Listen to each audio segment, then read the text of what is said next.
and his declaration refers more to the policy side of what the department should be doing. It is paramount that our policies in the energy sector start to incorporate climate change and other environmental issues, as these will increasingly begin to impact and dominate the development of the global energy sector. Our transition to a low-carbon economy will need to be carefully managed, as the provision of secure, affordable energy is fundamental for our future economic growth and social development. In this regard, we agree and support calls for a fuller understanding of the opportunities and projects that promote synergies between the policies of energy, environment, and climate. The opportunity to invest in research and development of clean energy technologies has never been so great. We must support innovation in this sector with our market and regulatory frameworks positively enhancing environments conducive to attracting the required levels of investments. Finances have to be directed into increased R&D, innovation, and reusable energy technology. IFP will support this budget. Thank you. Thank you. ACDP. Thank you, Chair.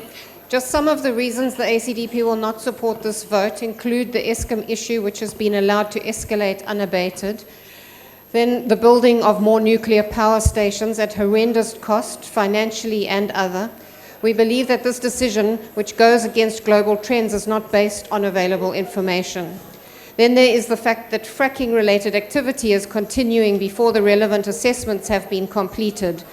Another decision that will come at a huge cost, including air, soil and water pollution, toxic waste, damage to roads, displacement of agriculture and health implications. This budget does not do enough to ensure sustainable solutions. Thank you. NFP.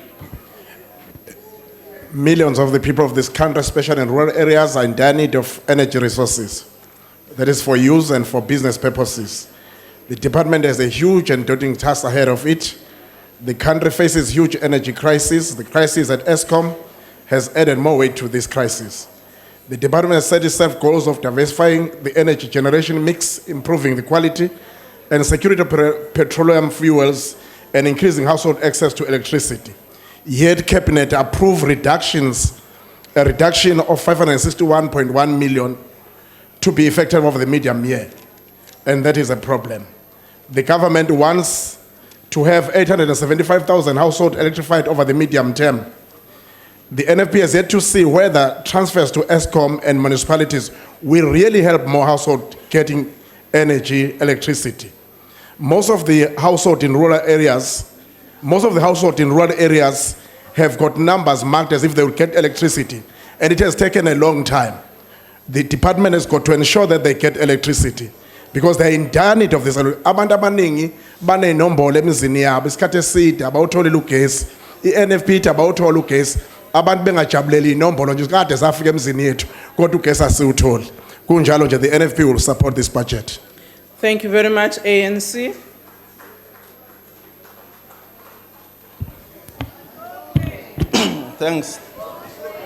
Thanks, Honorable House Chairperson.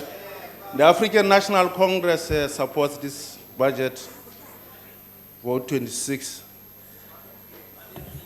Chairperson, all of us in this House agree that energy is the most binding constraint to economic growth and development. So it is imperative and incumbent on all of us who are serious about this pressing challenge facing our country to support this budget. The Department of Energy will roll out electrification to 1.4 million households, many of them 75% in rural areas in the next 5 years. Now the Africans at that side should support this program to roll out this electricity to 75% of our people in rural areas. The EFF, I think the EFF, we have agreed, Honorable Member, that we will provide induction to you. NERSA doesn't need permission from the committee to grant licenses. So the induction is still pending. So we will induct you because we have just arrived in the committee, so don't understand how the committee operates. Honorable Chairperson, the ANC support this budget vote so that we can move South Africa forward. Thank you. I put the vote again. To call an order, Chair. Order, Because- honorable member, is there a point of order? Really, people from yellow unions don't know anything about the energy. Order, I think the Honorable ANC must Ndlozi. take us serious and Ndlozi. give members who know Honorable about Ndlozi. yellow unions. Honorable Now, Ndlozi. how doesn't know anything about Honorable unions, Ndlozi. about the energy, and we're not going to be imposed and inducted by people who come from yellow unions how to deal with energy in the country. Order, honorable members. I think, Honorable Ndlozi, I think for all of us, it is important that when we raise a point of order, we do so. Not to debate matters that we would like to debate with our colleagues, either on policy or whatever. Honorable Ndlozi, I put the vote again. Are there any objections? I now put the questions. Those in favor will say aye. And those against say no. I think the ayes have it.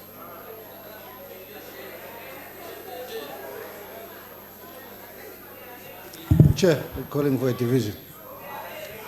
A division having been called, the bells will be rung for 1 minute.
I would like to remind members that they may only vote from their allocated seats.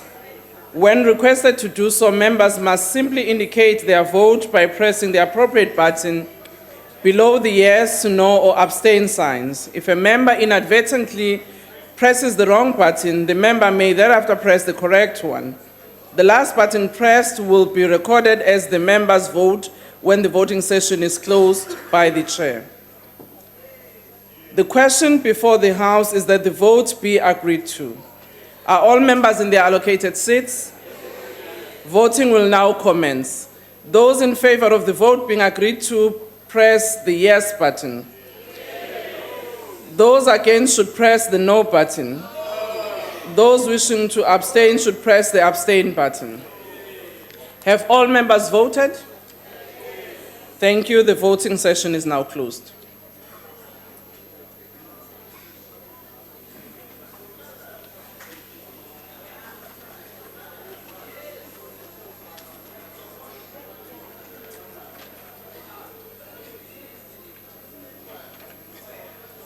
The result of the division is as follows: yes 205, no 87, and there are no abstention. The vote is accordingly agreed to.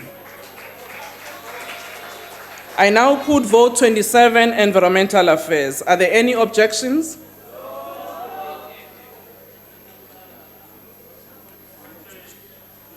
There are no objections noted.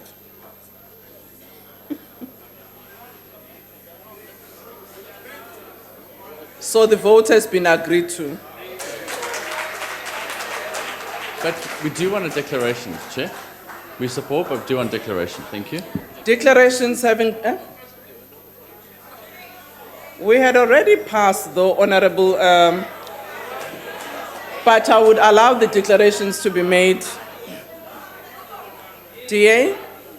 Sihlalo ohloniphekayo kunezinto esithe masizibuka njengeqembu le-DA sabona kubalekile uba sizibalule uma sidingida udaba lohlahlo-nzima lomnyango wezomvelo.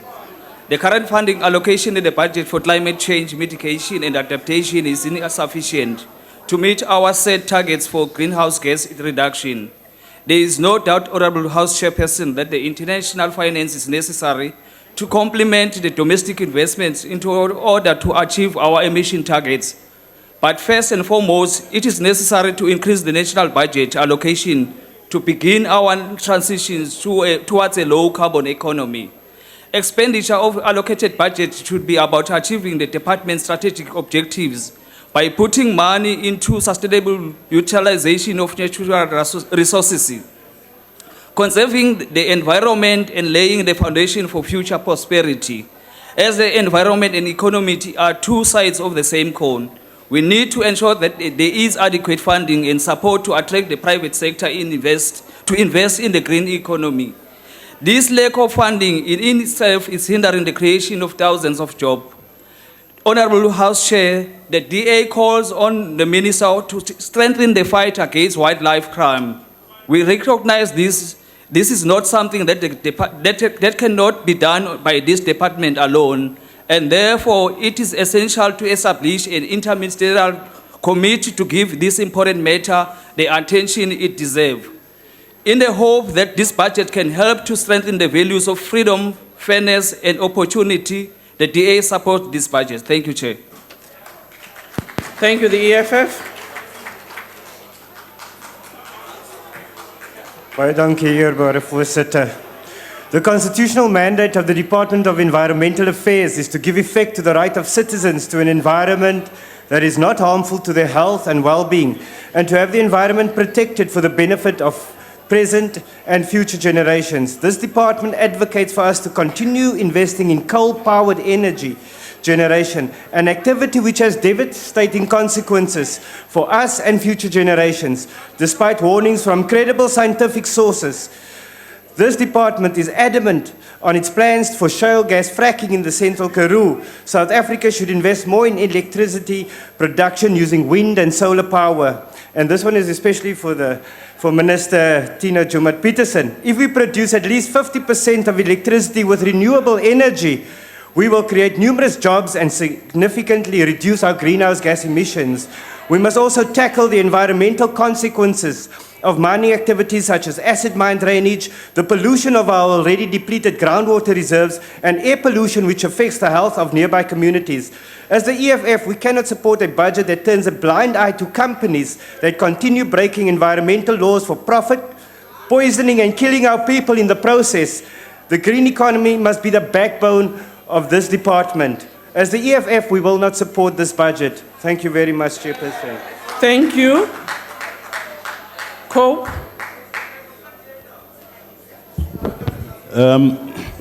I must say, Chair, that more needs to be done.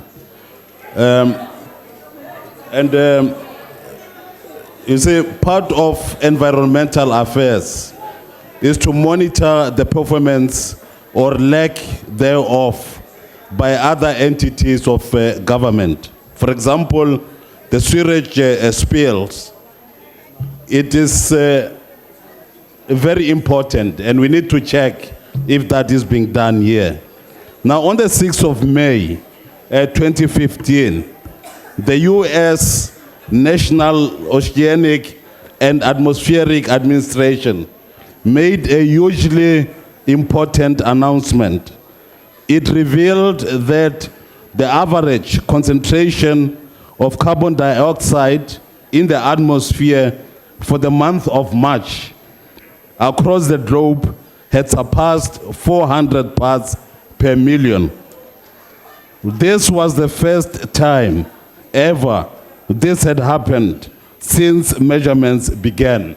Now, what we need to check is whether we ourselves here have been able to do that or even follow that.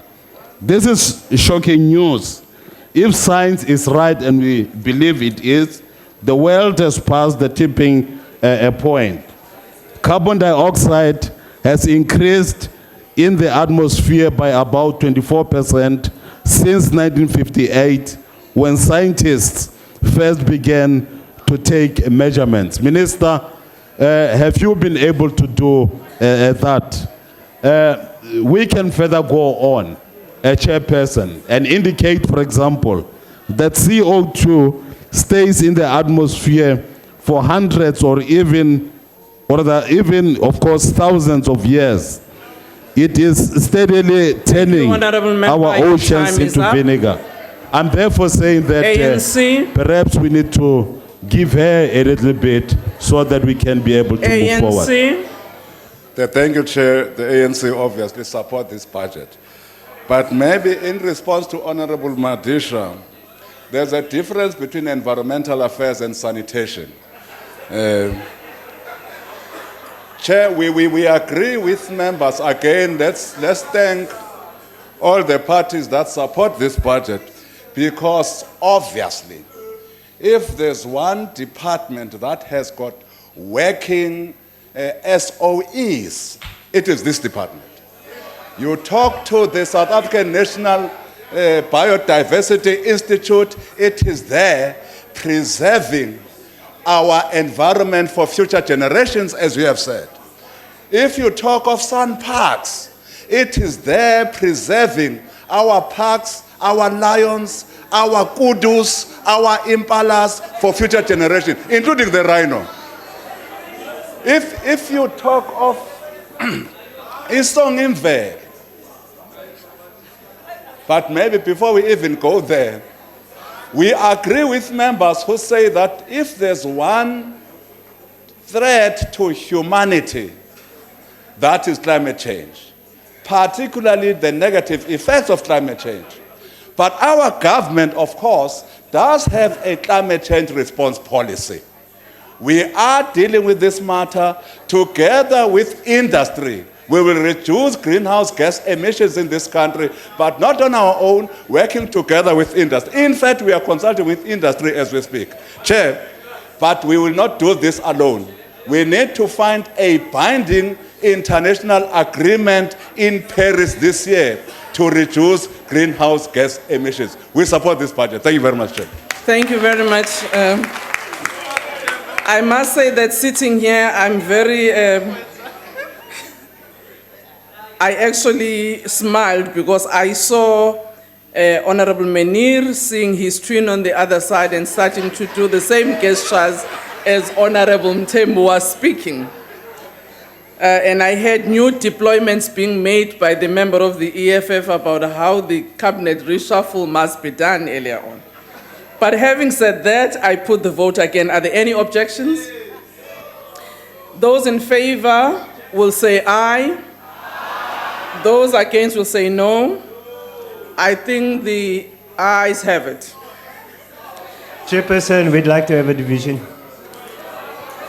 A division having been called by the EFF, the bells will be rung for 1 minute.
I'd like to remind members that they may only vote from their allocated seats. When requested to do so, members must simply indicate their vote by pressing the appropriate button below the yes, no, or abstain signs. If a member inadvertently presses the wrong button, the member may thereafter press the correct button. The last button pressed will be recorded as the member's vote when the voting session is closed by the chair. The question before the House is that vote 27 be agreed to. Are all members in their allocated seats? Voting will now commence. Honorable member of the DA, can you take your seat? Those in favor of the vote being agreed to should press the yes button. Those against should press the no button. Those wishing to abstain, press the abstain button. Have all members voted? Voting session is now closed.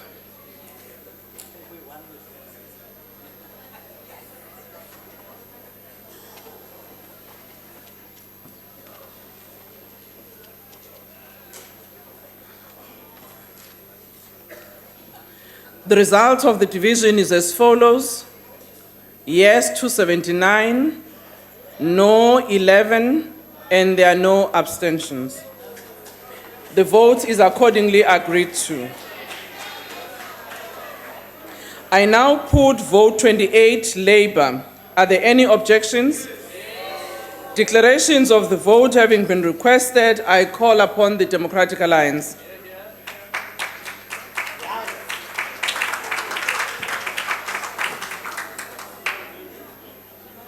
On behalf of the Democratic Alliance, we will not be supporting the Labour budget for the following reasons.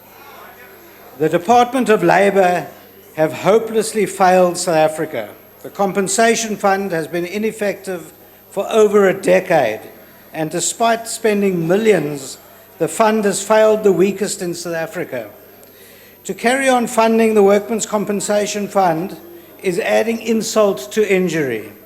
Furthermore, despite acknowledgement by the Minister that the fund has failed South Africa, the Minister merely transfers the Commissioner to another department. Others are suspended on full pay despite clear-cut cases against them. Another enormous shock to South Africa is that the Minister has earmarked 2.3 billion rand to spend over the next few years on investigation into inter alia, the minimum wage. Despite the fact that the Minister has made up her mind, we are just going to make the consultants rich. There have been cases of fraudulent expenditure in NEDLAC, and again the department appears to have done nothing about it. The department is supposed to engender an environment to ensure job creation, but the very opposite has happened. In this Youth Month of June, we note again and again that the departmental environment has created 50% unemployment for the youth of South Africa. Likewise, NEDLAC has shown South Africa how ineffectual it is. Despite years of debate, the Parliament merely chooses to override any consensus that might have been reached. This is the world's most expensive toy telephone. One might say that Wonderland is the looking glass of the Department of Labour. Furthermore, the Department of Labour has been notorious in being wholly absent when this country is struck by massive strikes. We need only refer to the destructive and horrific strikes in the agricultural industry in the Western Cape, where the department was nowhere to be seen. Order, Honourable Member, your time is up. Thank you. The EFF.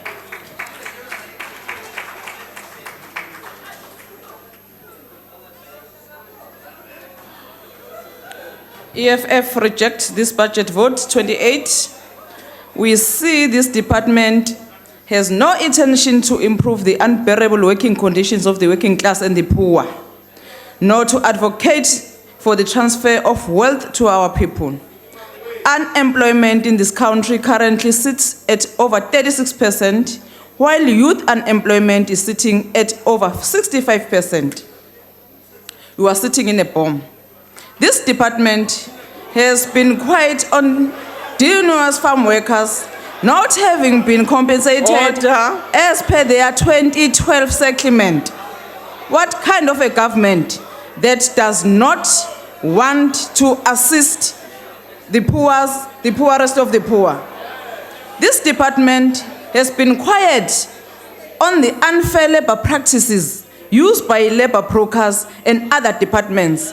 But njalo mangabekiwa evotini siyababona ontabaka ikhonjwa ANC ne-labor desk yakho Kosathu bethi we are going to do away with labor brokers. But where are they now? They are quiet. This department has turned back its back on workers in this country, including the public sector, that has been asking for mere 10% wage increase. Even today, abasebenzi benehawula eParliament bebesayitoyitoya outside Parliament. But where are the leaders? They are quiet. This department has not given the South African working class any reason to celebrate and instead maintain their exploitation. This government is exploiting workers and the poor. So we reject this budget. Thank you, Cope. You know, it is, this is extremely painful. And I must say that I look across and see some amongst us who at some stage rose to fight for the workers of South Africa. And they are the people who are actually destroying. Chairperson, mining, manufacturing, and agriculture were historically the main creators of jobs in our country. Mining and manufacturing have been shedding jobs at an alarming rate. The biggest creator of jobs, of course, has been a government itself. How did it achieve this? The government borrowed massively. The national debt increased from about 28% of the GDP to about 46%. Therefore, it is not surprising that the consolidated national and provincial wage bill is over 40%. I must say, Chairperson, that it is painful that the government today does not even consider the structures that have been established to look after the workers like Netleg, etc., etc. The very many workers who are there, for example, who work in restaurants and so on, are not paid, but then they're getting tips. One is given an example of the workers here at Parliament. Some, again, I want to re-emphasize, who serve you with food, who drive you home, etc., who are getting less than 3,000 rand. And this is extremely painful. And we purport here. Remember, your time is up. You have sold out, ANC. You have sold out. APC. Thank you. Order, honorable member. Thank you, Honorable House Chairperson. As the APC, we are concerned that some of the institutions that serve vulnerable people are not as effective and as efficient as they should be. Case in point being the UIF, to some extent, and very much so, the compensation fund, which has for quite a long time failed to manage its activities in a manner that assists its clients. We note, however, that from the beginning of June, there is a new management in place, with the previous management having been moved horizontally within the department. We hope, having listened to the new Director General, that the situation is going to be turned around, for indeed, he sounded and appeared like a man who has a sense of what needs to be done and an appreciation of the magnitude of the challenges at hand. We would want to see the strengthening of the inspectorate within the department, especially in relation to the abuse that farm workers continue to suffer at the hands of farm owners, some of whom are sitting in this house, as well as those who work in the fisheries. It will be recalled that some years back, there was a decision or a resolution taken that there should be an investigation on the working conditions of those who are working in the fishing industry, who also suffer horrendous working conditions, in some instances far much worse than even those of the farm workers. The EPC will support this budget vote. Thank you. Thank you, the ANC. Thank you, Honorable Chairperson. The ANC support this budget vote. And the reason why we support this budget vote, Honourable Chairperson, is based on the good performance, irrespective of what other members are saying, of the Department of Labour and its entities, in the advancement of the working conditions of the vulnerable workers, like your fishing, your farming, and your construction workers. Continuous efforts are being made by the department to address the imbalances created by our previous regime through the sectoral determinations instituted and soon the introduction of the national minimum wage. And we cannot shy away from the challenges in some of our entities, like in the compensation fund. And we know through the interventions already made by the newly appointed Director General that this situation will be remedied soon.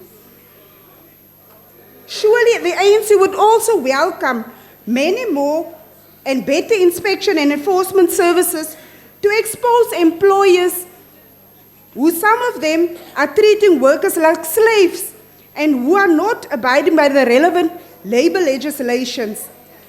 And now we are sitting and we are speaking, some of our members, about the Netlake forensic audit report, whom we very well know will only be discussed and revealed to the committee on the 17th of June next week. So we can't sit here and come and grandstand and try and score cheap political points whilst we are not aware of the facts through this Netlake report. We know as the ANC that we have a lot of challenges, but we know also the commitment of the department ensures that it will be addressed very soon. Thank you, Honourable Chair. Thank you. I put the vote 28 again. Are there any objections? I now put the question. Those in favor will say aye. And those against will say no. I think the ayes have it. Chairperson, the DA calls for a division. Thank you. A division having been called by the Democratic Alliance, the bells will be rung for 1 minute.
I'd like to remind members that they may only vote from their allocated seats.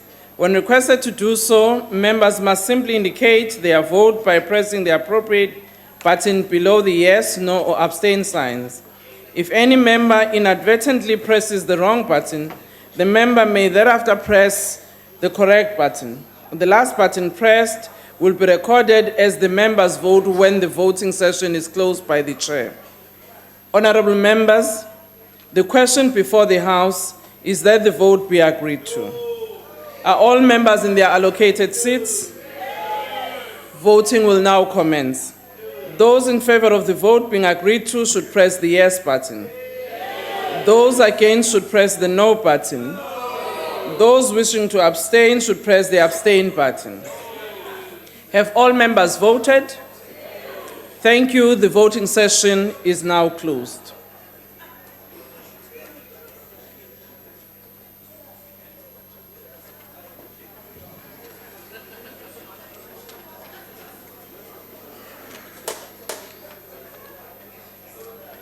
The result of the division is as follows: yes 206, no 85, and there are no abstentions. The vote is accordingly agreed to. I now put vote 28, mineral resources. 29 rather, I'm sorry. Are there any objections? Declarations of vote having been requested, I now call the Democratic Alliance. Madam Chair, the DA will not support this budget. There are too many rules and there's too little budget to employ people to enforce them. Diamonds are a mess. The state diamond trade is not working and should be closed down. It's blocking the efficient operation of the diamond market, and that means it's blocking jobs. The Diamond and Precious Metals Regulator has admitted it's not doing its job properly. Some areas of the sector are heavily regulated and others are apparently unregulated. This needs to be completely reformed. The Council for Geoscience doesn't get enough money. It does important work. It's not adequately supplied with the funds to do what it must do and can do to advance the industry. But most importantly, this budget is being presented in a legislative vacuum. It's more than a year since the MPRDA bill was passed, and there's still no clarity about what's happening. It's completely uncertain under what conditions mining and oil and gas investment can take place. While that condition prevails, there'll be no more jobs. And the 50,000 mining jobs lost in the last 3 years will be only the beginning. Underlying all this is one question. What is the point of spending all this money on regulation if that regulation and the lack of clarity about it is killing the industry, killing jobs, and killing the economy? Thank you. The EFF.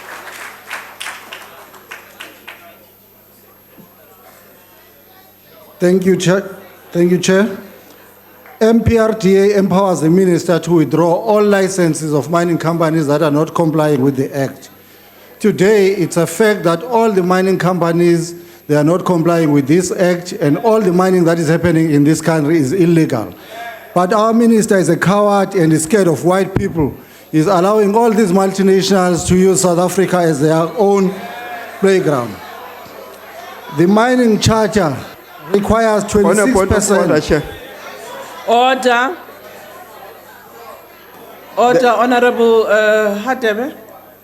The member has just uttered unparliamentary words by saying that the minister is a coward. I think there was a ruling around that. I think it must be dealt with. Thank you. Order, Honorable Member. Honorable Member, the order is indeed sustained. Can you please withdraw? Chair, Yes. I thought I was here when that order was ruled, and Order, it was Honorable saying Member. coward and spineless in that order. No. I said coward only. Can you please Is withdraw? that a new one? Just withdraw. Okay. Chair, I'm withdrawing. On a point of order. He has On a point of withdrawn. order. There is a ruling of this house where a member from this dying organization said members of parliament are cowards and spineless. Why is it that when it's said by a member of the EFF, you are saying now it's out of order? You must be consistent with your rulings. Okay, thank you, Honorable Do not Shibambo. confuse us in that fashion and everything else, please. I can understand you may be contesting the ruling. We would look at that one, but for now, the member has done the correct thing. He has withdrawn. Honorable Member, But you must be proceed. consistent with your rulings, please. I have understood you, Honorable Shibambo. Can you take your seat? Order. Honorable members. On a point of order, Chair. Now, Honorable Ndlozi, can you take a seat? Your chief whip is standing. Now he's sitting. Look, Honorable Okay, Chairperson. wait, Honorable because Ndlozi. if you do not... Honorable Can I Ndlozi. please address you, Honorable Chairperson? Can I'm on I the address you platform. first? Okay. I have said to your chief whip, I understand he's contesting the ruling, so we would look at that. For now, the member has done what he had to do. Yeah, I'd like so to... I'm now not sure which point are you raising. It's a point of order. Okay, which order? Honorable Chairperson, we've made an observation here. Yes. That the presiding officers, when it comes to ANC members, when they have to be called to order, presiding officers become coward and spineless. And I'd like you to take that into consideration when you come back to us on that ruling. Honorable Because Ndlozi. the way in which you are presiding, when it comes to us, you are tough. When it comes to ANC members, presiding officers are spineless and they are cowards. Honorable Ndlozi, can you please stand? Can you please stand, Honorable Ndlozi? As indicated earlier, When there are concerns that members are contesting the rulings, there are processes, and I just indicated to your Chief Whip, indeed we would look at the matter in which he was raising concerns about. You are doing the same. But in doing so, you then utter the unparliamentary language too. Can I ask,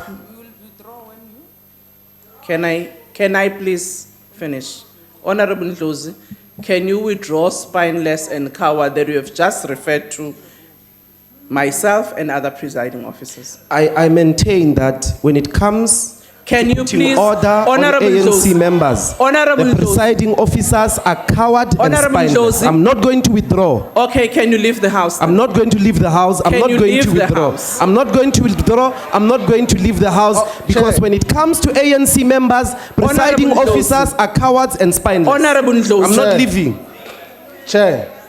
Are you now rising on a new point don't of abuse order? us like that. I'm not. Don't abuse us like that. This is not your parliament. It's not parliament of the ANC. We've been voted to be here. Don't abuse us like that. We tell you a simple reminder that in your previous ruling, you said there's nothing unparliamentary by people saying coward and spineless. And now Honorable- because the order comes from different sides, you are Honorable ruling differently. Shibambo. You must be consistent. Honorable Shibambo, Don't can you abuse us like refer, that. can you please take your seat? Yeah, but don't abuse us. Can you take your seat? Last week, actually this week, we made a ruling on the same matter, on a statement made by the Chief Whip of the Democratic Alliance in respect of a comment made to Honorable Masina. Exactly the same words. We asked him to withdraw because indeed it is unparliamentary, the words spineless and coward, and he did. He did. And Honorable Shibambo, you made your concerns and asked us to relook at the matter, and I agreed with you. I said, yes, we'll do it. And your Honorable Member Ndlozi stand up, says the same thing, complaining about the unfair treatment. I agreed with him. I said we would look at it, but he then further makes a statement which is unparliamentary, and that's what I'm asking him to withdraw. I provisionally withdraw, Honorable Chairperson. I withdraw. Thank you for withdrawing. Progress to the House.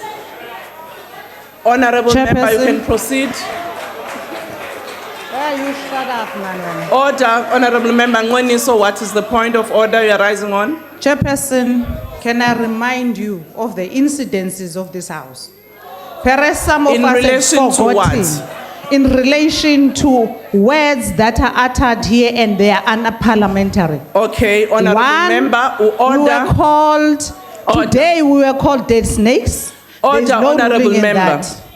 Can I We just... were called Ngoniso, empty Honorable Member vessels. Ngoniso. How is that different from coward? Honorable An empty vessel Ngoniso. and a coward, how is it different? Honorable Isn't Ngoniso. it today a point of debate? Honorable Ngoniso, Honorable Buroto, the presiding chair who was here, she said before the end of today she will rule on that matter where utterances of snake was made. So can you please take a seat? Honorable Ndlozi has done what is honorable, and can you please allow us and allow your member to proceed? Can you please my take a question seat? is, how is an empty vessel We have different noted from your a matter. coward? Honorable How is it Ngoniso. different? Honorable Isn't Ngoniso. it a point of debate Honorable today? Ngoniso, can you please take a seat?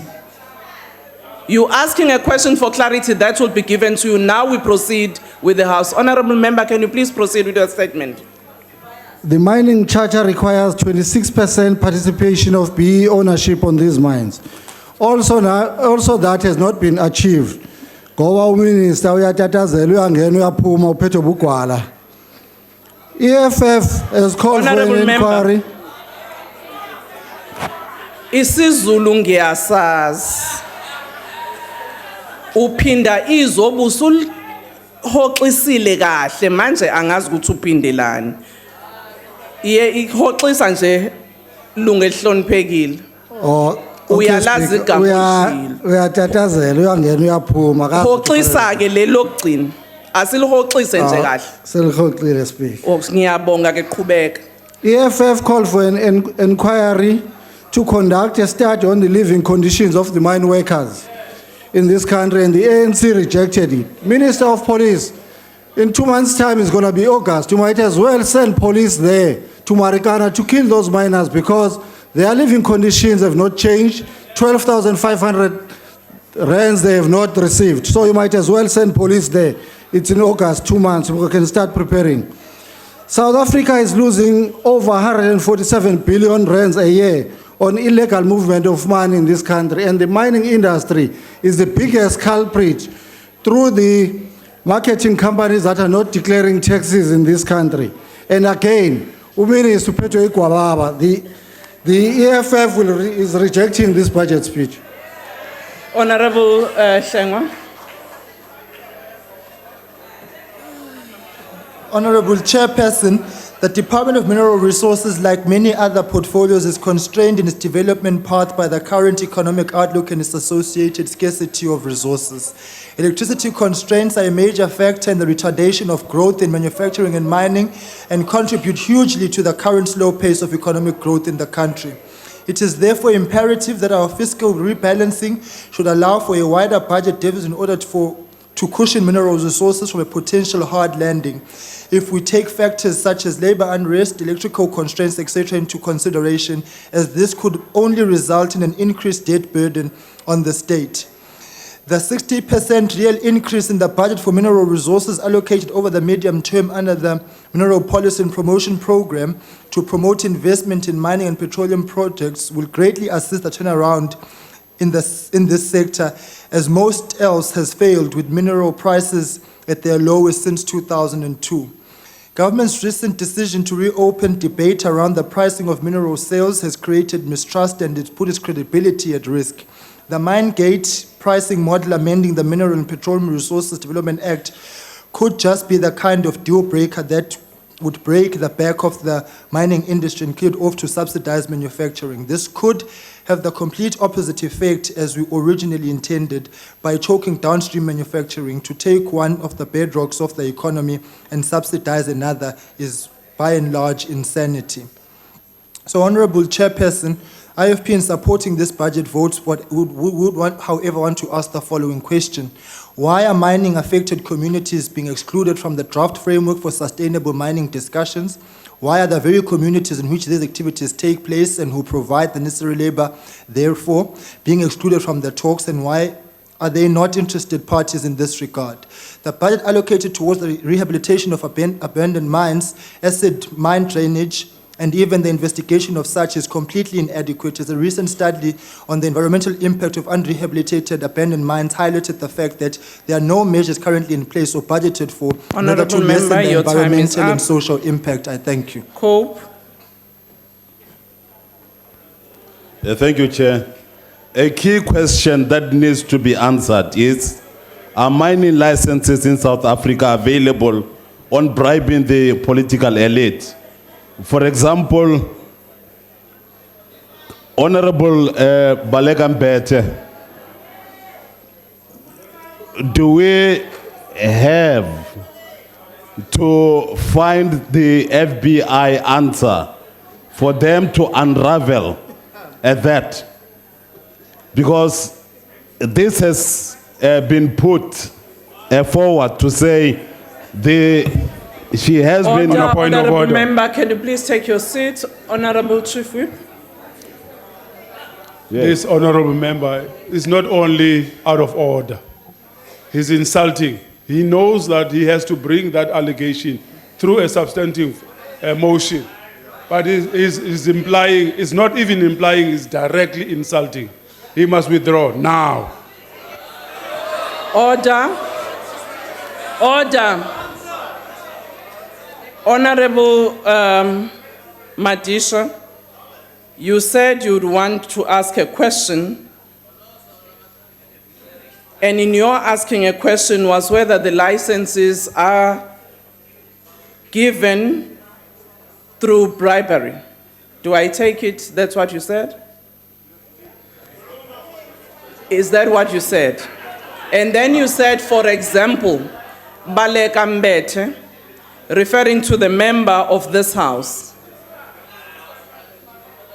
And then you proceeded. Is that what you said? Oh, thank you very much, Chairperson, for assisting me. Because this was all over in the country that you got 25 million rand. Honorable member, She got 25 million Order. rand. It was reported. Order. Where is the money? Order, honorable member. You are casting aspersions on the member, and if you want to bring a substantive motion on that issue, you need to do so. For now, can I ask you to withdraw? Must I withdraw what is there in the country all over? Honorable member. It is Honorable known. member Madisha. It is a known fact. Order, It has been honorable member. reported all over that she got Honorable 25 Madisha. million rand. Honorable Madisha. So tell the country, all Honorable the papers, Madisha. to go and do that. Honorable Madisha, can you please withdraw? In this house, if you want to bring a substantive motion, you will have to do so. It's the same matter on which I ruled last week in reference to Honorable Masina on the statement he made, even though saying, alleging it was on the paper, which cast aspersion on the leader of the DA, and we asked him to withdraw, and he did. Can you please do so? This is what I'm going to do, Chairperson. Honorable Madisha, can you withdraw? But you have not listened to me. Can you listen? I am I'm going listening. on. Okay. Chairperson, you need to listen as well. What I'm putting to you is, I'm going to withdraw this truth from the House. Now. Okay? You've And go withdrawn. on. I withdraw this truth. Thank you. Proceed. Now, if corruption is the order of the day and rule of law is debased, it is the hardworking miners in our country who will lose out on income, housing, bursaries, and so on. In 1993, the gold in South Africa contributed 3.8% to GDP. 2 years ago, this had declined to 1.7% of GDP. NDP stresses the importance House of a Chair, stable... Honorable Member Pando. Chairperson, I don't know whether you were listening. And as the members have said, please be fair to everyone. The honorable member has not withdrawn. He did not withdraw. The honorable chief whip of the opposition did withdraw properly, but he has not withdrawn. He said, no, he didn't. He has not withdrawn. He said, I withdraw this truth. It's not a truth. Can he withdraw? And if that's how COPE gathers material, no wonder they are where they are, but he has not withdrawn. Honorable Member, thank you very much. I have asked the member to withdraw. That's the first statement he made. I again asked him to withdraw. He did. But given that you are raising a concern, I will again check the Hansard. Can, for now, the honorable member proceed? Thank you very much, Chairperson. You see, some of us don't know English properly. Can and you, then Honorable we Madisha? can only come and say, Honorable hong, Madisha? hong, hong, hong, like that Honorable member. Madisha? Yes. Hong, hong, hong. Honorable Madisha? Hong, hong, Honorable Madisha? That's the only thing that she knows. Honorable Madisha? Yes. Thank you. Honorable Madisha, yesterday, honorable member, yesterday in this house, Honorable Carter, who is your member, raised a point of order around members who were making animal noises. And we asked them to withdraw. And can you please withdraw what you have just done?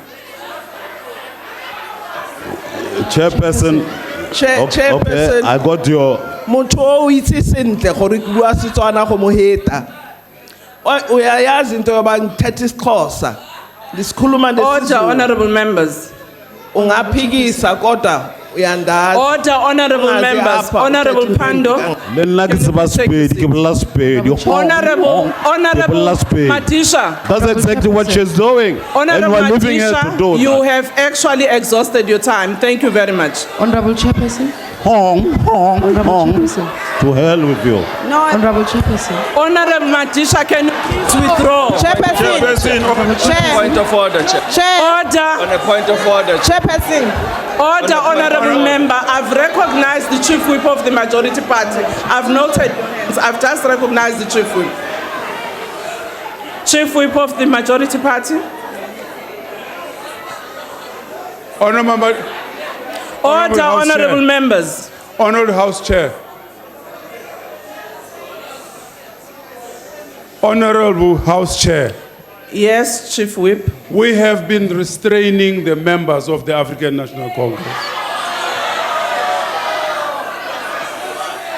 for a long time, in the face of blatant provocation. Now, Honorable Matisha is crowning it. He says, to hell with you. And this House is laughing and enjoying it. He must not only withdraw, he must be taken to the Ethics Committee because he cannot be allowed to do it. Now, he must withdraw and be taken to the Ethics Committee. Thank you very much. Honorable Matisha. Person, can you please note me also? Honorable Matisha, did you mention the statement as it has been alleged?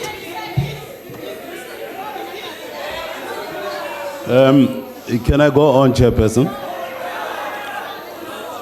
The Chief Whip, I withdraw that. Thank you very much. Thank you very much. I withdraw. Honorable Matisha. Honorable Chairperson. Honorable Matisha. Honorable Chair. I have addressed you on these noises that you are Honorable making. Chairperson. Can you please just withdraw? Honorable Chair. Honorable Chairperson. Honorable members, can you please allow me the opportunity to talk to the member and then address the other points of order? Honorable Matisha, can you withdraw what you have just done? Yes, I withdraw, of course. I withdraw. Honorable Mapisa Ngagula. Honorable Chair. Honorable Chair. Thank you, Chair. Honorable Chair. Order, I've recognized Honorable Mapisa Ngagula. Thank you very much, Chairperson. Chairperson, I think we need to take this matter very seriously. Order. Chairperson. Yes, Honorable Minister. I think there are two things which are happening here. And one of those is the fact that, you know, this thing of having this bar open all the time is creating Point of order. creating problems for the government. Order, can you take a seat? I will recognize you when the time comes. Honorable member of the EFF, can you please take your seat? I will recognize you. And Chairperson, I am ready to move a motion on this matter on one of the days that the bar must close as early as possible. Because either in the afternoon or in the evening, people don't behave in a very normal manner. I think that something needs to be done about the bar. And I know so that I am not out of order on this matter. I'm ready to move a motion. We've seen it. Point it of has order. Played itself. I am taking an order. Honorable That's what is happening. Honorable Ndosi, can you please take your seat? There is one of your members who have asked for a point of order. There is the DA chief who has asked an order. You are the third one. Can you please take a seat? Can you recognize Can you me please on the take a point of seat? order? You I are the will. third one on the line. Okay, Take a no seat. problem. Honorable Mapisa Ngagula, have you concluded your point? No, Chair. I was still saying, I maintain my position. It is very clear that after lunch, after dinner, it plays itself out here in the chamber. And my view is that it's a matter which we must discuss honestly as members of parliament because we don't look good. What we are doing when we turn the little corner there, it plays itself out here, and that's it. Thank you, Honorable Minister. And that's Honorable what is member happening of the there now. EFF. Honorable Steenhuisen, I've seen you. There was a member of the EFF there who wanted to raise a point of order. Honorable Chair, I Yes. was just questioning you that that honorable member that side was standing while other member was speaking. So I was just questioning you about that. Thank you very much, Honorable Member. Honorable Steenhuisen. Yeah, Madam House Chair, it's very clear that what the Honourable Minister is doing is alleging and insinuating that the Honourable Madisha is under the influence of alcohol. Order. Now, she can. Order, honourable members. The Honourable Minister can bring a motion to the House. I don't think you'll get a seconder from the Honourable Nzimande or the Honourable Nesi. But order, honourable member. I've noted your point. But nonetheless, it's not appropriate to allege that a member is drunk. Order, honourable member. Thank you, Honourable Ndlozi. No, Chair, we were gonna call an order on the platform that the Honourable Minister has abused.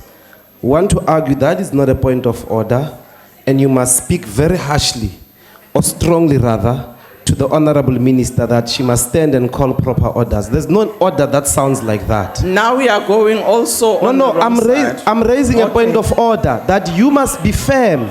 An Honourable Minister stands, abuses the platform and takes the time on something that is not an order. If it was anyone else on this side, you would have said, that's not an order, sit down, blah, blah, blah.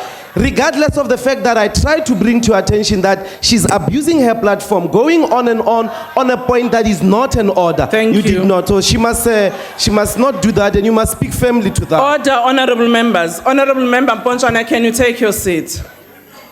Honourable members, I have ruled on the order in respect of the statement by Honourable Madisha. There is a point that has been raised by the Chief Whip of the majority party, which I would advise that he takes it up with the chairperson of the Ethics Committee, as he indeed said he would like to do so. Minister of Defence have also said she will bring a motion, a substantive motion with respect to the issue about the bars opening or closing. And those matters will be done so appropriately. So for now, can we please, Honourable Mponchane, you want to make a point of order? There's Honourable Mponchane on the point. Can you take a seat? Honourable Shibambo, Honourable Mponchane is on the floor. Chair, I've been raising my hand before all these people. Honourable Chairperson. I have seen you, Honourable Tobias. I have. Mhlonishwa, ngiyabonga. Cha bengicela mina lapha kuNgqongqoshe. Lento yakhuluma ngayo ukudla kwamadoda. Akathi ukhoxisa njengoba akusiphathi kahle thina amadoda. Ukudla kwamadoda lokho kumele. Order, honourable members. Honourable Tobias. Thank you very much, Honourable Chairperson. Honourable Chair. Yes. With due respect, I want to bring to your attention the manner in which I've been observing over days the way female members of parliament are being patronized by members, to a point that I have taken upon myself to write a letter to the Speaker. I want the presiding officers to take this matter into serious attention.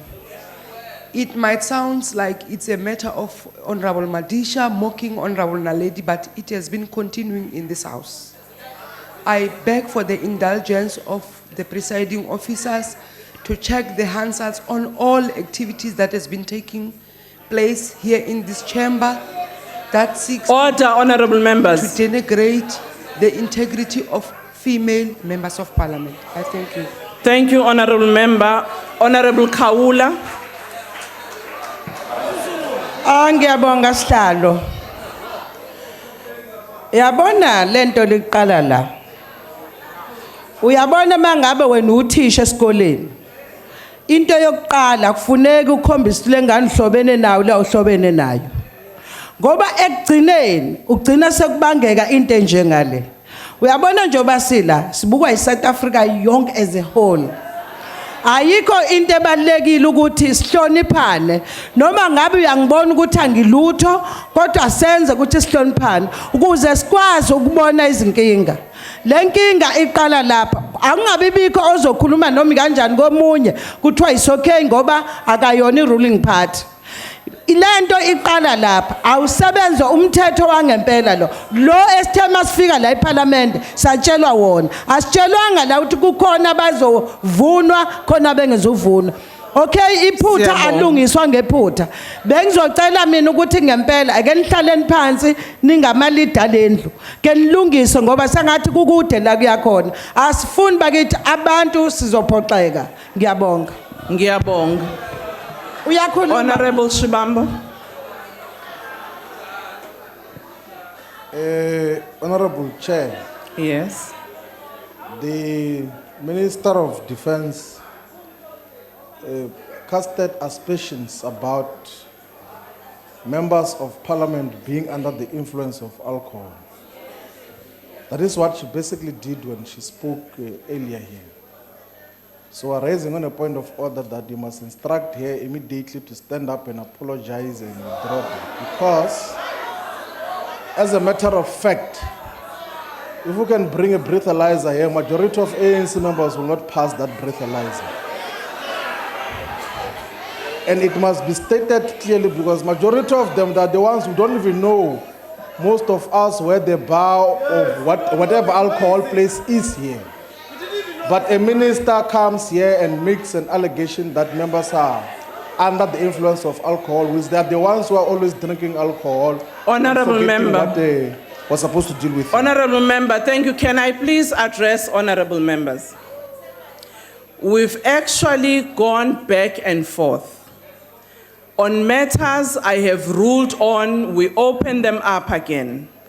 And I've advised members on processes that they must follow with respect to substantive motion that must be raised. Can I appeal to honorable members that there are issues that have been raised of which I need the advice of the table, on which I have to go unanswered? Can we please proceed so that we can move with the process today? I've noted your concerns, Honorable Shibambo, as they were concerns raised by Mam Kaula, Honorable Tobias, all of the members, and I've said, on those that I can't rule now, give me the space to actually get an advice, because some of those issues I cannot be expected to rule now. And can we please move forward? Honorable Madisha, I had ruled on your matter. Can you please take a seat? Honorable Madisha? No, I insist, I've got to say something because that has been directed at me. Honorable Madisha. I don't even drink for that matter. Honorable Madisha. I've got to say something. Honorable Madisha, you can't, because I exactly said on those matters I'll actually follow up, because indeed some of you are making allegations that the statement made cast aspersion on others. So can we please proceed? Allow me to get advice on the table and we proceed. Honorable member of the NFP. Chairperson, please, you must proceed. Like you are saying, we've got to proceed. But then let's go beyond that particular point. She's got to withdraw. Honorable Madisha. She's got to withdraw. Honorable Madisha. Not by hook or crook, I insist. Honorable Madisha, can you take a seat? Move out of that particular point. Can you take your seat, Honorable Madisha? But then tell her to withdraw. I don't think you have heard what I said. No, I've heard. But okay, then you have she not must withdraw that. Can you take a seat? I'll take the seat, but tell her to withdraw. Can you take a seat? That's wrong. Honorable Madisha, I've explained a process. Khona into ebuhlungu engiphatha ka. Utshwala nabo uvulelani la eParliament. Ngoba nasema police station eBhedlela lendana kahulumeni nabukho utshwala. Yiphutha lenu leli. Kunemthetho emimbi ekhona la ekhaya. Danini ke manje umuthi wenu lo.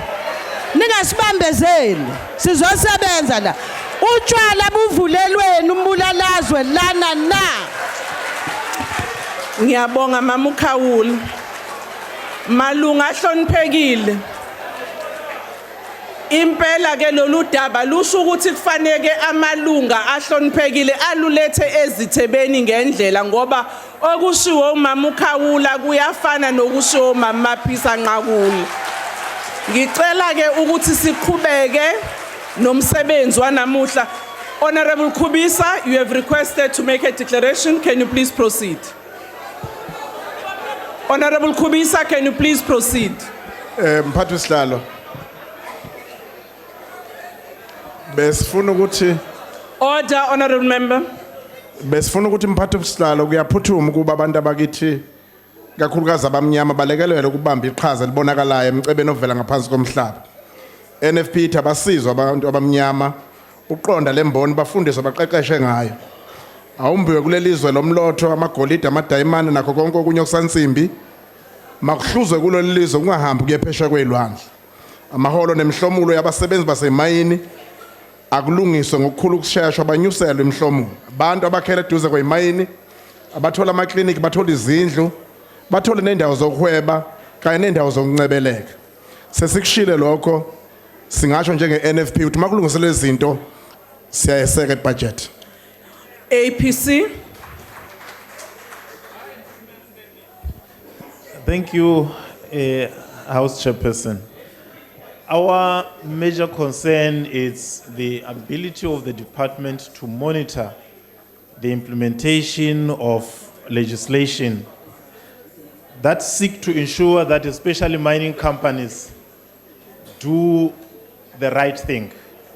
We know that social and labor plans are a legal requisite for companies to be granted licenses, but our observation is that once companies have been granted these licenses, they do as they please, and the department does not seem to have the wherewithal to ensure that companies comply.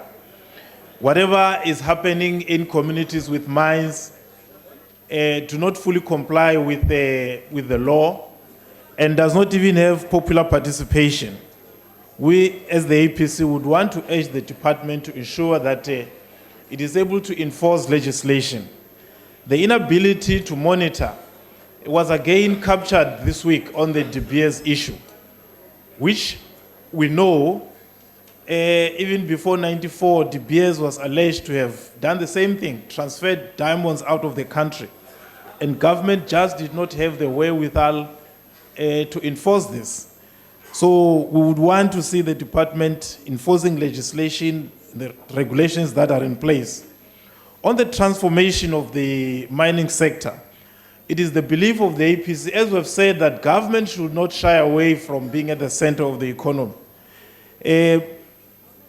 People buy shares and after 2-3 years they sell them and it's back to square one in terms of the transformation score.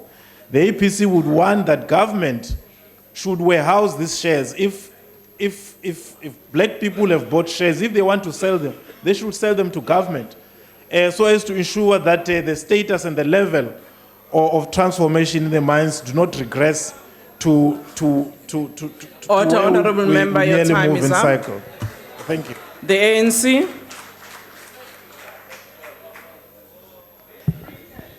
Thank you, Chairperson. The mandate of the Department of Mineral Resources is to promote and regulate the minerals and mining sector for transformation, growth, development, and ensure that all South Africans derive sustainable benefits from the country's mineral wealth. The department has provided a strategic plan that covers these three imperatives of transformation, growth, and development. We are confident that the milestones outlined therein are realistic, achievable, measurable, and will deliver the desired outcomes. Asimanga siyaqhubha. Sithetha esikuvileyo ebantwini, singqine esikubonileyo. Ilonto uzawubona ilungu elibekekileyo lamabomvana liye labona uba liye esikolweni liyofunda ngoba thina apha into esizishukuxayo siqiniseka uba zisuka ebantwini sithetha oku sikuvileyo singqine oku sikubonileyo. As we enter a new phase beyond the last charter, and assessment milestones, I would like to make a call on the industry to intensify its commitment to industry transformation as opposed to a carrot and stick approach. This is critical if we are to achieve our full potential as a nation and create meaningful entrances into the mainstream economy of South Africa's mineral resources and mining industry. We wish to commend the Minister and the Deputy Minister for their leadership and assure them of our continued support, cooperation, and partnership in taking forward the agenda of transformation, growth, and development in the mineral resource sector. We therefore have no hesitation as the ANC in supporting this budget vote. Thank you. Honorable Member, your time is up. Oh. I put the vote 29 again. Are there any objections? I now put the question. Those in favor will say aye. And those against will say no. I think the ayes have it. Chair, calling for a division. A division having been called, the bells will be rung for 1 minute.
I would like to remind members that they may only vote from their allocated seats.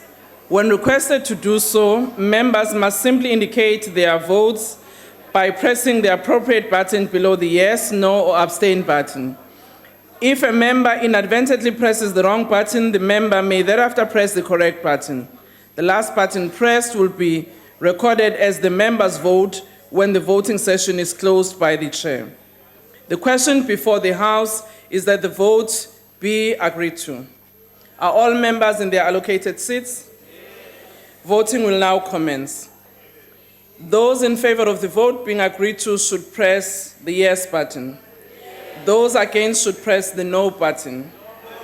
Those wishing to abstain should press the abstain button. Have all members voted?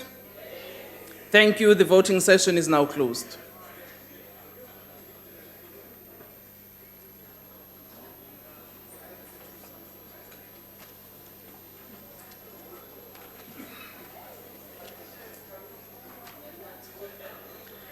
The result of the division is as follows: yes 206, no 91, and there are no abstentions.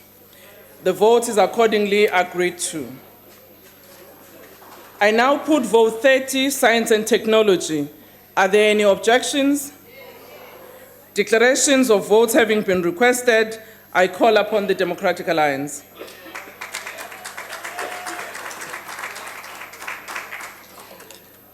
Chairperson, our country faces a major problem of growth, poor economic growth and unemployment. And in the light of this, the Department of Science and Technology's vision and mission of creating a prosperous society to develop, coordinate and manage a national system of innovation that will bring about maximum human capital, sustainable economic growth and improved quality of life for all has to be supported and encouraged. But it is also critical that government has to match its policy commitment with dedicated action, implementation, and importantly, funding to drive job-creating economic growth. Now, the science and technology budget is 7.4 billion. This does represent an increase of 1 billion from last year. However, we need to put this into perspective and in the context of this department's very important mandate. The NDP also acknowledges the critical role this department has to play in enabling economic growth and job creation. Unfortunately, this budget allocation constitutes but a small percentage of the national budget and is not nearly enough for the department to function optimally. So clearly, there is not an understanding or appreciation of the pivotal role this department has and can play in encouraging job creation. And although the different entities have made adjustments to manage their limited budgets, the question remains whether these adjustments, especially when it's entailed a reduction in staff, is not going to impact negatively on research and innovation capacity. And I would like to say to the Minister of Finance, Minister, this is one department that is well run, that tries to make the most of what it has with what it has and still achieves. The DA understands the importance of this department and it surely is underfunded, but still the DA will support this budget. The EFF. Unlike the DA, EFF will not support this budget because one, if I remember very well, last year the Minister, Honorable Pando, came here and promised us that a state-owned pharmaceutical company is going to be established. It has been a year. No progress, no state-owned company. I think this thing is very serious because we are talking about the people's life. Uthe Minister uhlala ezilalini le kwaXhosa. You know very well that people from kwaXhosa, from rural areas, they can't afford ukuthenga medication ebizayo. That's one. Secondly, with clear conscience, EFF won't support this ANC government to continue to make mockery of science, innovation, technology development by allocating crumbs, clearly crumbs, nothing of the budget to this Department of Science. This department, Minister, is very important, if you know what I mean. Innovation in science. I know there's a lack of capacity in this side, but please take this department very serious. Innovation in science and technology must be central to the implementation of South Africa Industrial Policy, Minister. 7.5 billion, which has increased by a mere 4% in the last 3 years, is not matching resources for the National Research and Development Strategy, regardless of however incoherent the strategy is with the rest of the ANC government industrial policy. Our scientists will never be able to compete in the international science space, Minister. Instead, we are setting up our talented scientists for failure. All they will do with their research and innovation ideas Honorable Member, is to your shelve time it is somewhere. up. We object this budget. NFP. This vote. Thank you. Thank you, Chair. The NFP supports this budget. The NFP strongly believes that science and technology and innovation have a critical and crucial role to play in job creation, poverty alleviation, and economic growth. The vision of increased well-being and prosperity through science, technology, and innovation is very appropriate when one considers the demand for new grounds that our country has to break by investing in initiative programs and projects that will ensure we get more scientists, technicians, and innovators. We need more graduates, but more specifically, masters and doctorates in various critical areas of science, technology, and innovation. That is why the NFP believes that more money has got to be injected into this department. It's a relatively small department which operates through entities and agencies.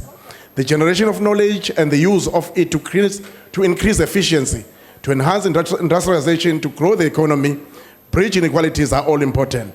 The NFP believes that the Department of Science and Technology relationship with the Department of Basic Education and Department of Higher Education and Training is very crucial. The love of science and technology must be instilled in learners whilst they are still at the early crutch of their schooling. Learners, especially in rural areas and townships, must be exposed to critical science and technology innovations. Having said that, Chairperson, we support the budget. Thank you, APC. Thank you, Chairperson.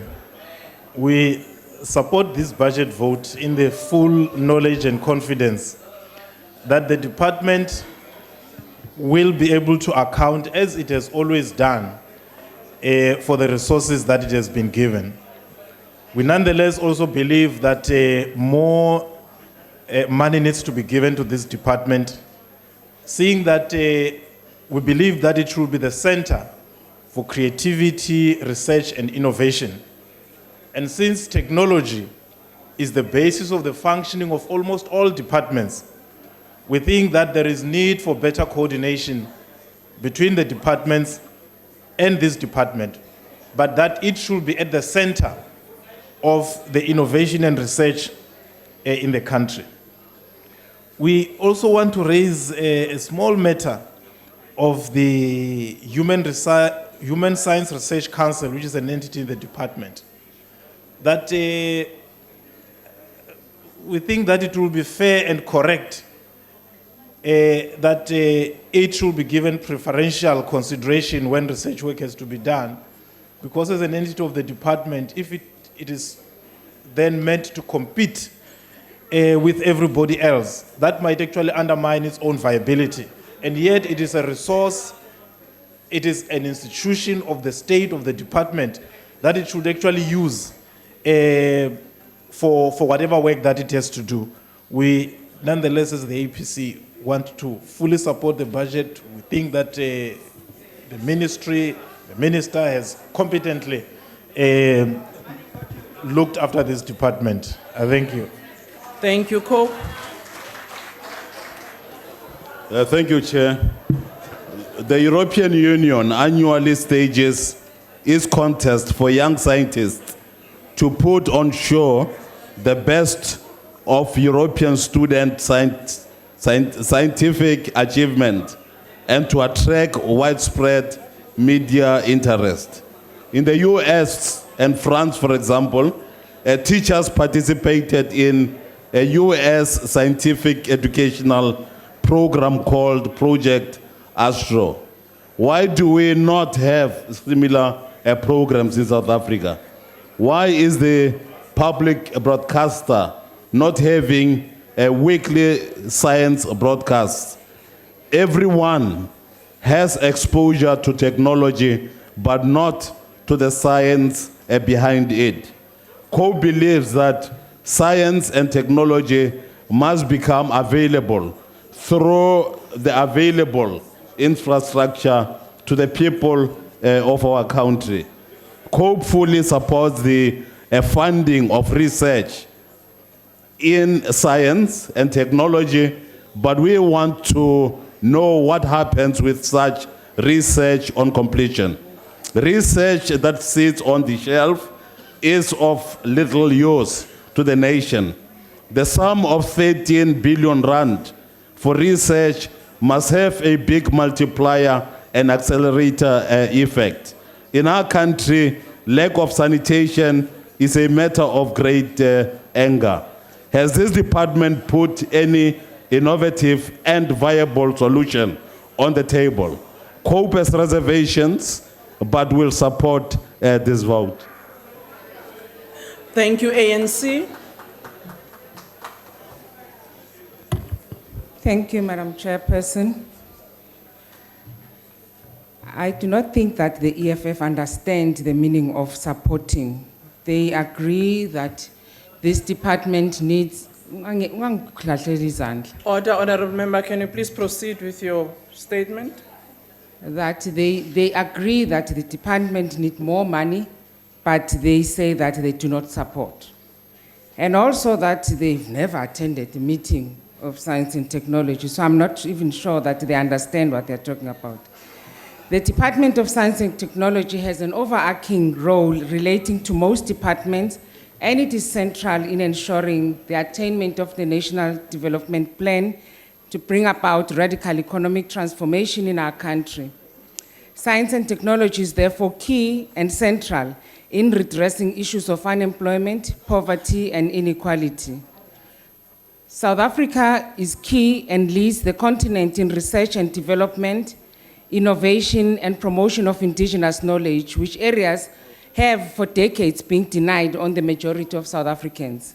In order for our country to be able to compete on the international space in the area of research and development and produce more masters and PhD graduates, it will be important to urge the Minister of Finance to speed up the allocation of 1.5% of the GDP, of the GDP to science and technology. Currently, the allocation is a mere 0.92%, while countries like Norway spends 1.62% in that area. We need that, Honorable Minister, to ensure that we move South Africa forward. We'd like to congratulate the able Minister, Pando, for driving this department in the right direction. And we believe that its centrality will ensure that we do indeed move South Africa forward. The African National Congress supports this budget vote. Thank you. Honorable Chairperson. Order, Honorable Ndlozi. I want to rise on Rule 69 because we have been substantially misinterpreted. Okay. We understand what is to support and to object. We object to this budget because we gave them money last year to go form a state pharmaceutical company. They've not accounted for that, so we reject it. So if there is a notion that we don't understand what is support or rejection, it must be clarified. We want the state pharmaceutical company. Account for that first, maybe we'll support it next time. Order, Honorable Member. Thank you very much. I've noted your point of debate, because I think that's a matter you must debate with Honorable Masego outside this assembly. I now put vote 30. Again, are there any objections? Honorable member of the PAC, unfortunately, you did not raise your hand early. I have been raising it. I have already moved to the next section. No, I have been raising, but you have not noted me. I have been Honorable raising. member, it's okay, you can. I have been raising. Oh. Can you please proceed? Yeah, thanks, Honorable Chair. EPAC support this budget.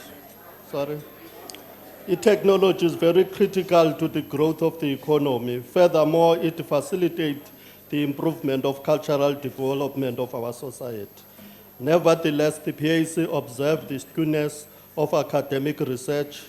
There is no serious movement on the number of accredited African professors who are gone to high schools of this country.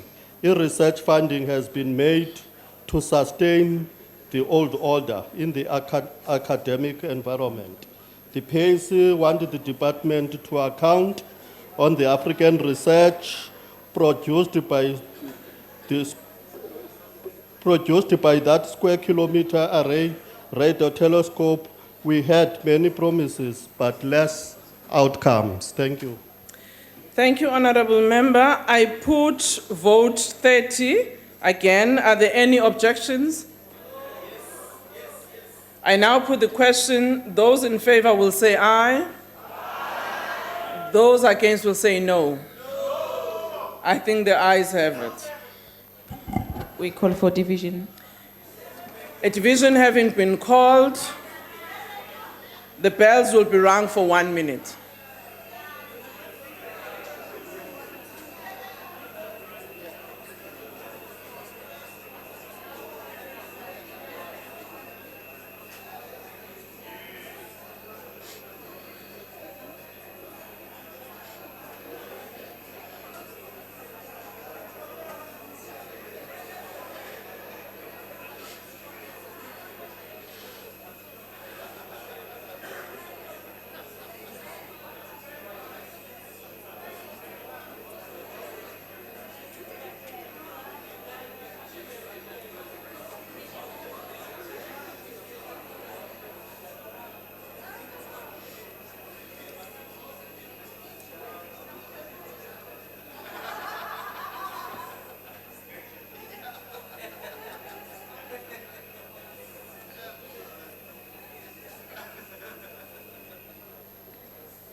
I would like to remind members that they may only vote from their allocated seats.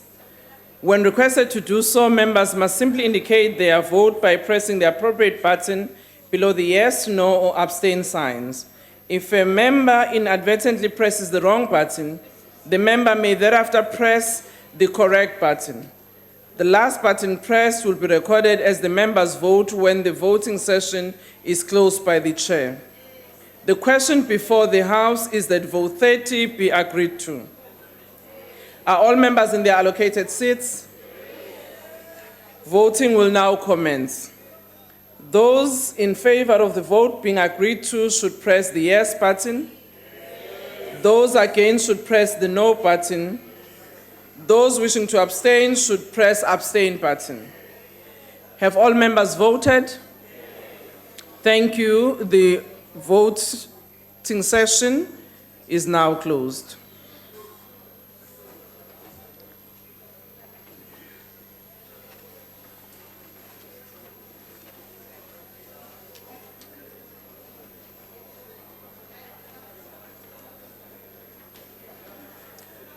The results of the division are as follows: yes 286, no 10, and there are no abstentions. The vote is accordingly agreed to. Honorable members, business will now be suspended for 45 minutes. Order, honorable members. Members can also make use of the old assembly and Marx Building restaurant together with the one on the second floor on the new wing. Bells will be rung. The second floor. That's why it's omitted there. Order, honorable members. I'm advised the second floor won't be serving any refreshments by the old assembly and Marx Building. Thank you. Chairperson.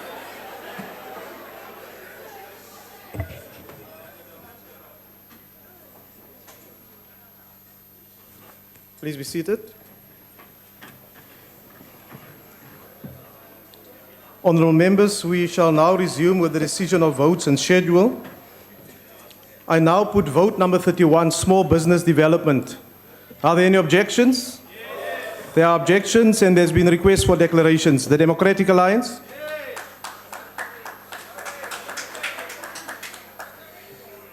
Thank you, Chairperson.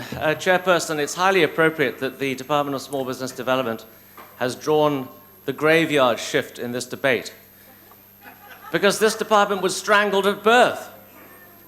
We had high hopes for this department a year ago. When the Department of Small Business was formed, we believed that it was going to be at the vanguard of job creation and small business development. But we have been sadly disappointed. All of the functions that came over from the Department of Trade and Industry are dysfunctional. And we have a situation where CEDA, which consumes 80% of the department's budget, has an acting CEO who's been on the job for over a year. And when I spoke to him last week, he said, no, he's not going to apply for the job. He wants to go back to the cushy situation of the Department of Trade and Industry where he came from. Well, that just shows the culture that the Department of Small Business Development has inherited. Secondly, we have a situation where the department has no proper budget for the red tape reduction program, which should have been one of the major focus areas of this department. It says that it's going around the country trying to get municipalities and provincial departments focused on reducing red tape, but there's not a single person in their staffing that has got that responsibility full time. We also have a situation where the minister is not fulfilling her duty of being the first business-friendly minister in the cabinet and going around and talking to her communist colleagues and saying, come on chaps, let's actually help the economy where it needs it most. We also find a situation where the department is battling to establish and sign its transversal agreements, which it's been going on with for at least 6 or 7 months. Not a single transversal agreement has emerged. For these reasons, Chairperson, we find it very difficult to support this budget. Though we will be the first party to support small business development, the department is not going about it in the right way. We cannot support this budget. Thank you. The EFF?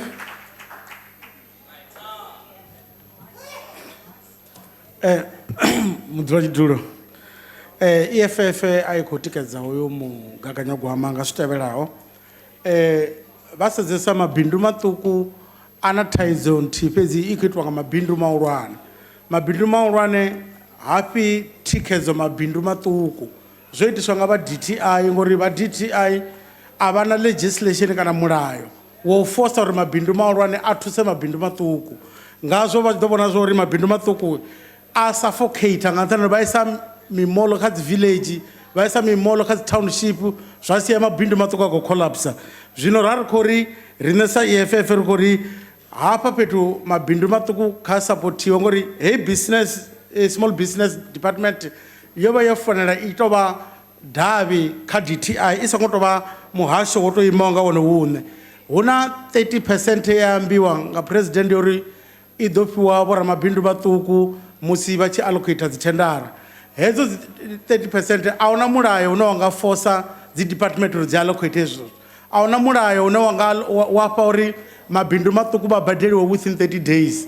A huna mulayo une wa vha u khou sumbedza uri mabindu maṱuku a funa uri a tsireledziwe khathihi na dzi cooperative. Nga zwezwo ri hei department yo tou ita uri fhedzi uri I takadze vhathu vhane vha khou nyaga uri vha wane mishumo nga uri vha ḽe nga department nga zwezwo ri khou ri a ri support hoyo mugaganyagwama. Ndaa. The IFP.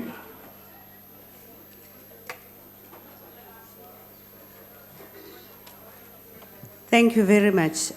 This is one department that needs to be given the opportunity to advance and ensure that its objectives are met. Because we do note that as the IFP that they have the main objective of advancing SMMEs. They do have a very small budget and yet they have such a mammoth task. Because working with SMMEs in order to develop all the SMMEs as well as coming up with promoting entrepreneurship is not an easy task. We would like to encourage this department to be on the lookout for actually advancing these SMMEs, ensuring that the cooperatives are actually an area which is taken care of, an area that will ensure that self-help and self-reliance is an issue that is taken forth.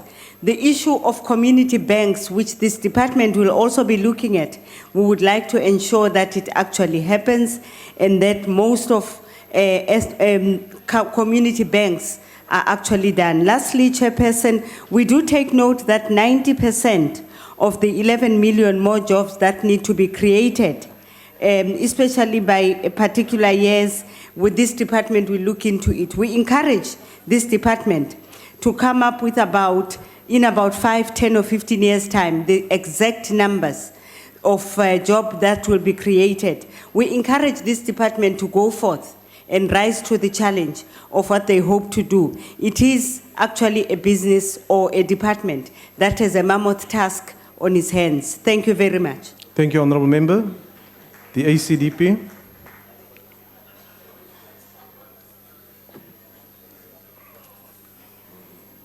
Chairperson, it is imperative that more SMMEs and cooperatives be promoted and developed so that they can participate effectively in the mainstream economy and ultimately become the cornerstone of the South African economy. Most foreign entrepreneurs are running their businesses more successfully than the local competitors, particularly in the townships, because they've been trained and taught skills on how to run a business profitably. They have a competitive advantage over locals who have received either too little or no training at all. That is why the ACDP believes that more money is needed to skill and train young entrepreneurs and also invest in the introduction of entrepreneurship education from basic school level right up to tertiary education. This, we believe, will help cultivate an entrepreneurial mindset in our young people so that when they finish high school, they will consider starting their own businesses rather than looking for a job. We agree with and confirm what the IFP has said, that this department must be given an opportunity so that many of those who cannot have their own businesses can be given innovatives, can be given direction, and can also be skilled, so that we would have more employed young people, because opportunities are being created by this department. The ACP will therefore support this bill. Thank you, Honourable Member. The NFP. The decision to establish this department was aimed at advancing the development of SMEs and cooperatives for job creation, reduction of poverty and inequalities, with particular focus on youth, women, and people with disabilities. We need to help the masses of our people to live and let live. We need to assist them to be self-reliant and productive. The NFP would like to see the department increasing visibility of small enterprise development offices, and in particular establishing more of these offices in rural areas where people who need them can access them without incurring transport expenses to go to the cities where these offices are largely located. There is a dire need for the department to create an environment where youth and women entrepreneurs grow and thrive in townships and rural areas. The department must seriously and robustly work in tandem with youth and women business agencies within the municipalities, especially those in rural areas. As the NFP, we feel that this department must be given an opportunity to chart the way forward. And on that note, we support the budget. The UDM.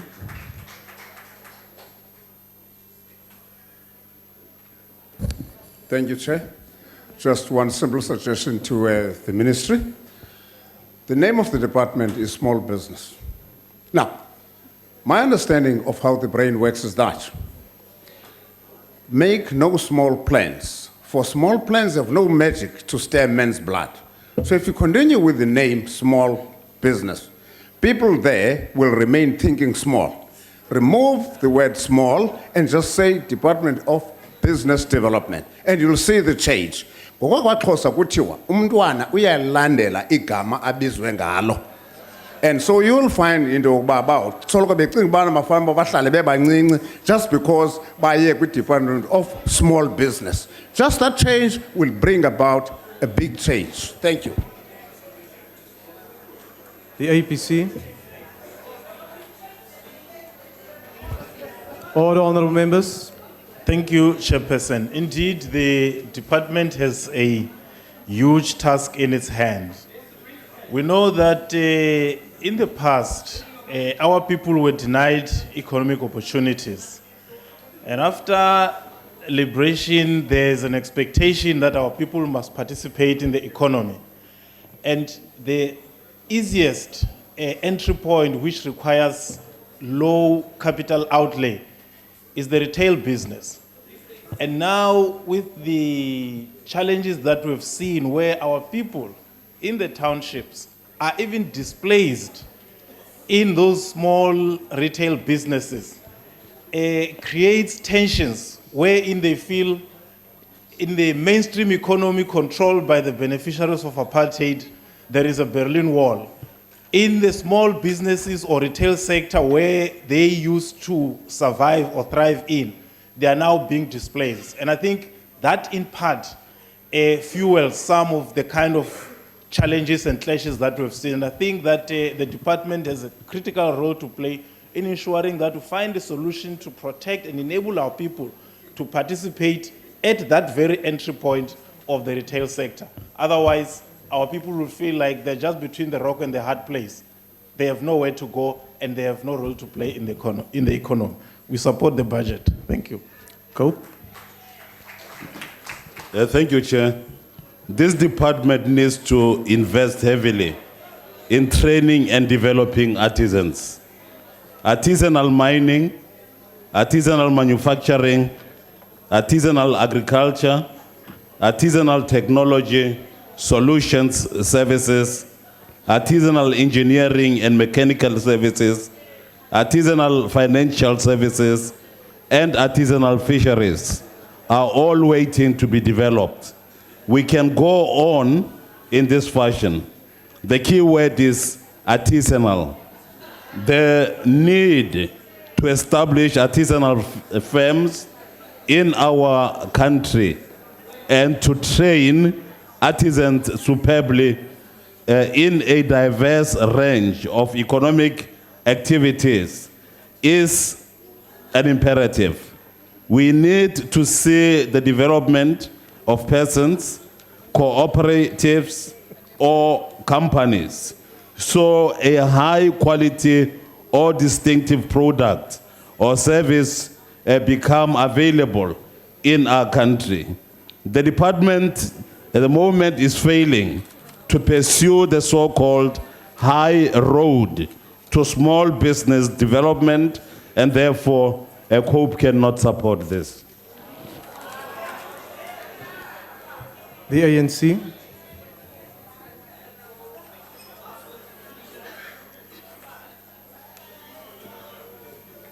The Department of Small Business Development is 1 year old. The budget vote that the ANC fully supports is the first budget allocated to this very new department. It is a department that is at a transitional stage, moving from being a program of DTI to becoming a fully fledged department. Thina ke kwa ANC asizali ingane bese siyayincisha ukudla ukuze ife. Ingakho sesixhasa isabelo mali salomnyango. Le department iyaqala ukuthola ibudget kulonyaka. Ngakho akekho umuntu ongathi usebonile ukuthi isebenza kanjani ngoba imayiqala ukuthola ibudget yayo. Okunye sifisa ukukusho la ukuthi inikezwe amandla okusayina ama-transversal agreements kwi-mixed economy country e-driver i-state na-private sector nama-cooperatives.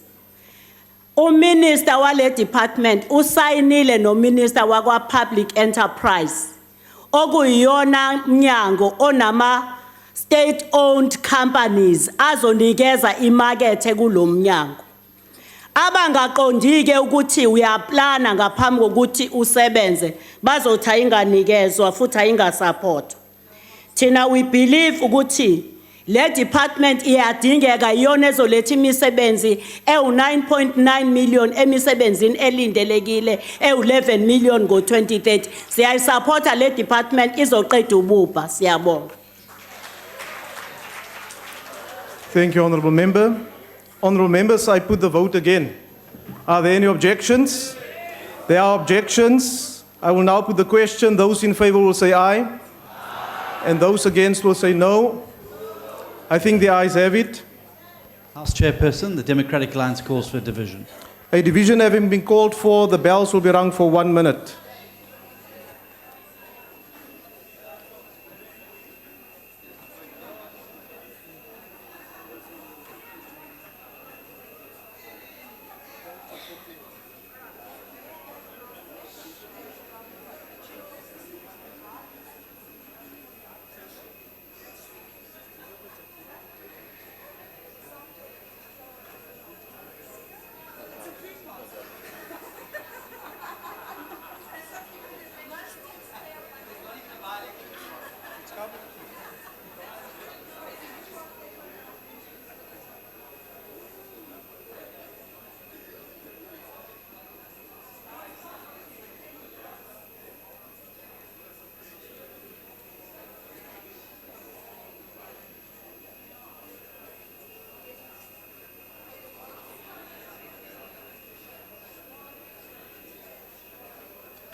Honourable members, I would like to remind members that they may only vote from their allocated seats, and when requested to do so, they must simply indicate their vote by pressing the appropriate button below the yes, no, or abstain signs.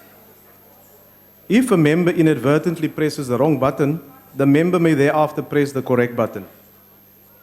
Order, honourable members. Food parcels in the house are not allowed, honourable member.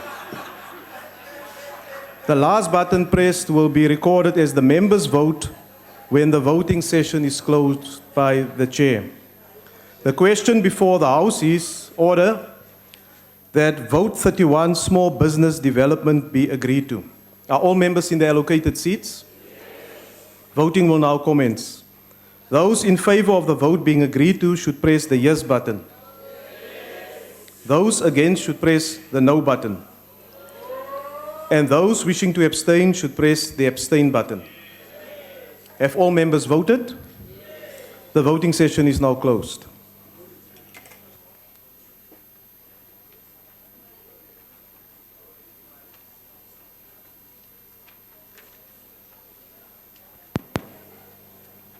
Honourable members, the result of the division is as follows. Those in favour 202, those against 82, and there are no abstentions. The vote is therefore agreed to. Honourable members, I now put vote number 32, telecommunications and postal services. Are there any objections? Declarations of vote has been received. I now recognize the Democratic Alliance.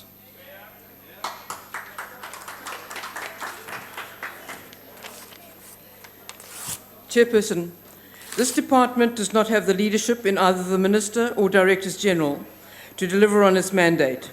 The Minister's ceding of control of the broadcast digital migration policy to the Minister of Communications, despite all the relevant entities being under his executive authority, is responsible for the programme's failure to progress. The failure to decide on broadband InfraCo's future is causing the state asset to bleed skilled staff. Soon its only assets will be fibre in the ground, with no one to manage it and customers exacting penalties for delivery failure. The delay in releasing policy for high-demand spectrum continues to contribute to the high cost of communication. The failure to deliver a policy direction, as required by law, to cut red tape to accelerate broadband infrastructure rollout is due to lack of capacity in the department. This has a detrimental impact on the cost to communicate. Deputy Directors General are being investigated for corrupt activities by the Special Investigating Unit. Line staff are undergoing disciplinary hearings. Staff morale is at its lowest. Targets are missed. The turnaround strategy for the Post Office, with its dependence on growing revenue on the back of a cabinet request for government departments to commit to pushing business its way, is nothing more than a state bailout to protect a government monopoly. The intention to reduce staff to save money depends on trade union goodwill. That's strategy by wishful thinking. This department is the major inhibitor of cheaper and efficient communication in South Africa. We cannot trust it to spend its budget wisely and effectively. The EFF. Thank you, Honourable Chair.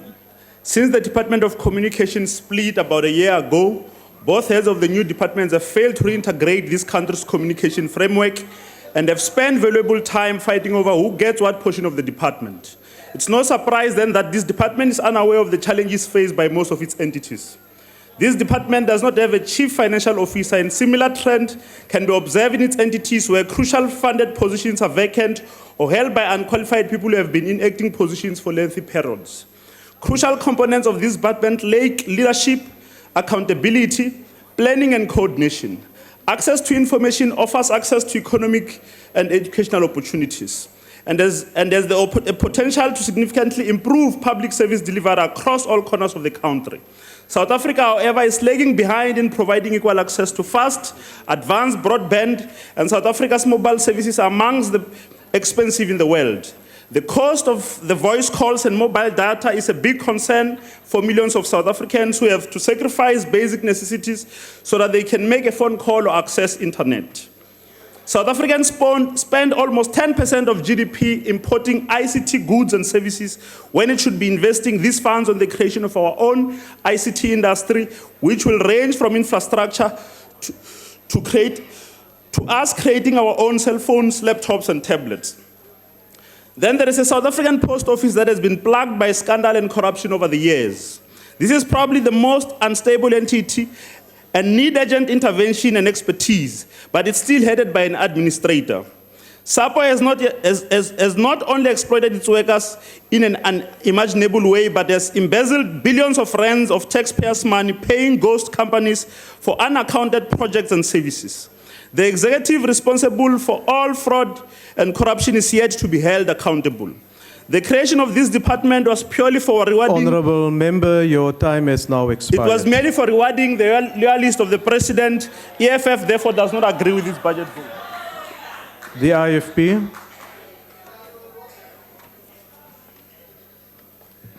Thank you very much, Honourable House Chairperson. I wish to raise only 3 issues today.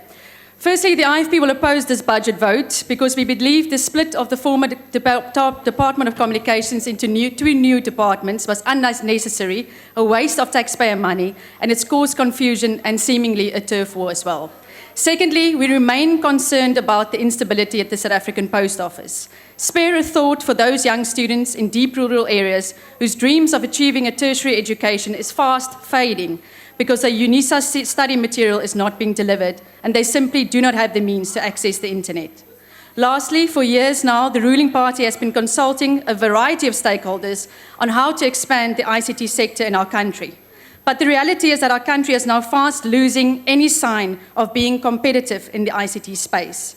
We are falling behind other developing nations here on the African continent as well in terms of our ICT rollout and the sector's contribution to our economy. Is this really a good story to tell?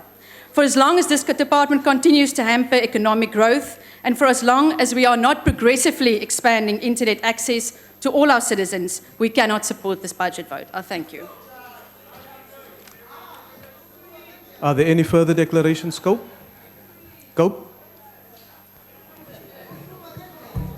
Thank you, Chairperson.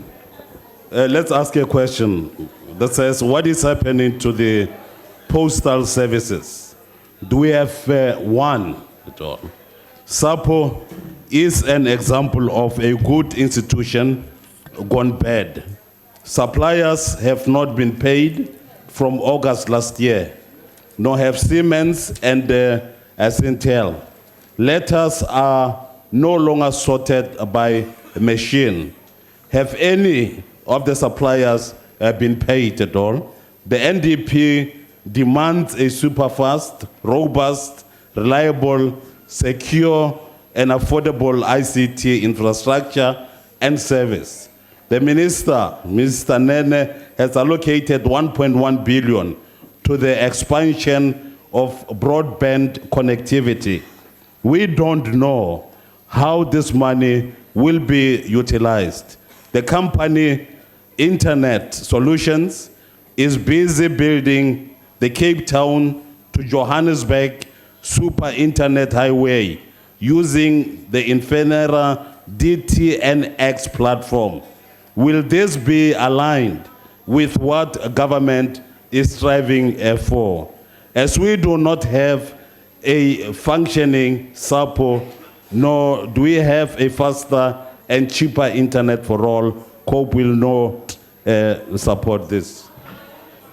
Are there any further declarations? The ANC. Thank you, House Chair.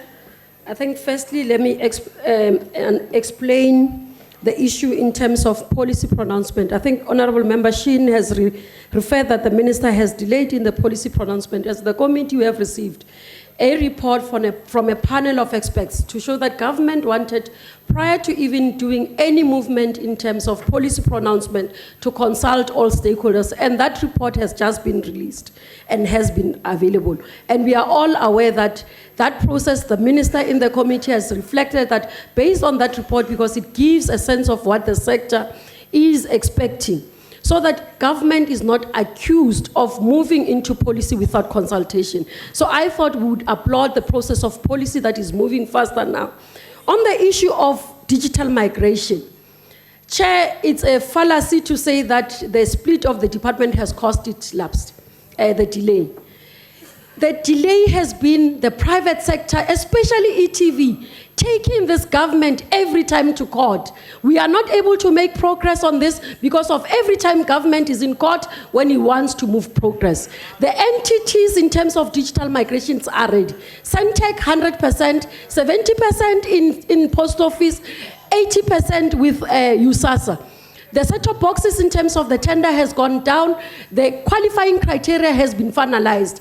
As long as we are in court, we will not be able to finalize. So let's urge all of us as members, those private sectors, to stop taking government to court so that we can deliver. On post office in terms of you are to look at it. The issue of post office Yes, there's been challenges in post office, and it is this government. I'm not so sure which that member, what is he talking about? The group chief executive officer is currently undergoing TC. Same in the department. ANC government and the executive, which is led Honourable by the member, minister. your time has now expired. Thank you. ANC supports this budget vote. Thank you. Honourable members, I will put the vote again. Are there any objections? There are objections. I'll put the question. Those in favour will say aye. And those against will say no. I think the ayes have it. Honourable Chair, the EFF would like to call for divisions. A division having been called for, the bells will be rung for 1 minute.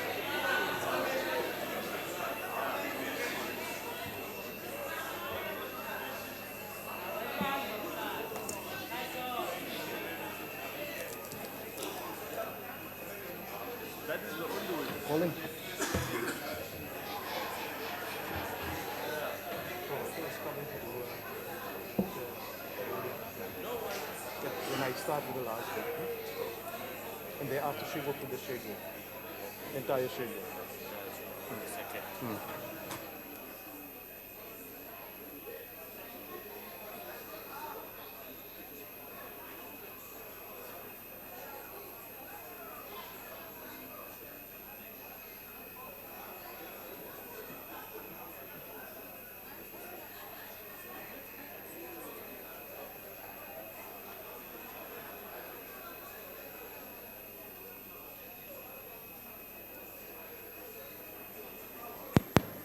Order, honourable members.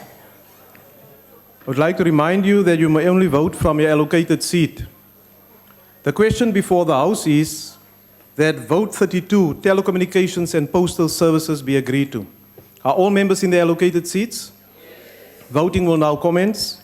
Those in favour of the vote being agreed to should press the yes button. Those against should press the no button.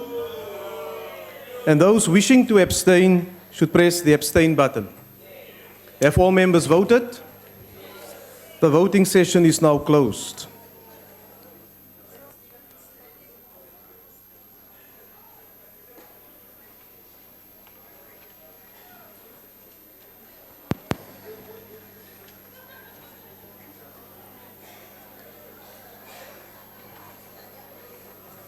Order, honourable members.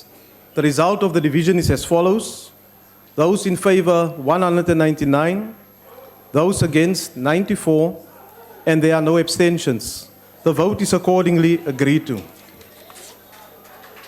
Honourable members, I now put vote number 33, tourism. Are there any objections? Request for declaration of vote has been received. I now recognise the Democratic Alliance.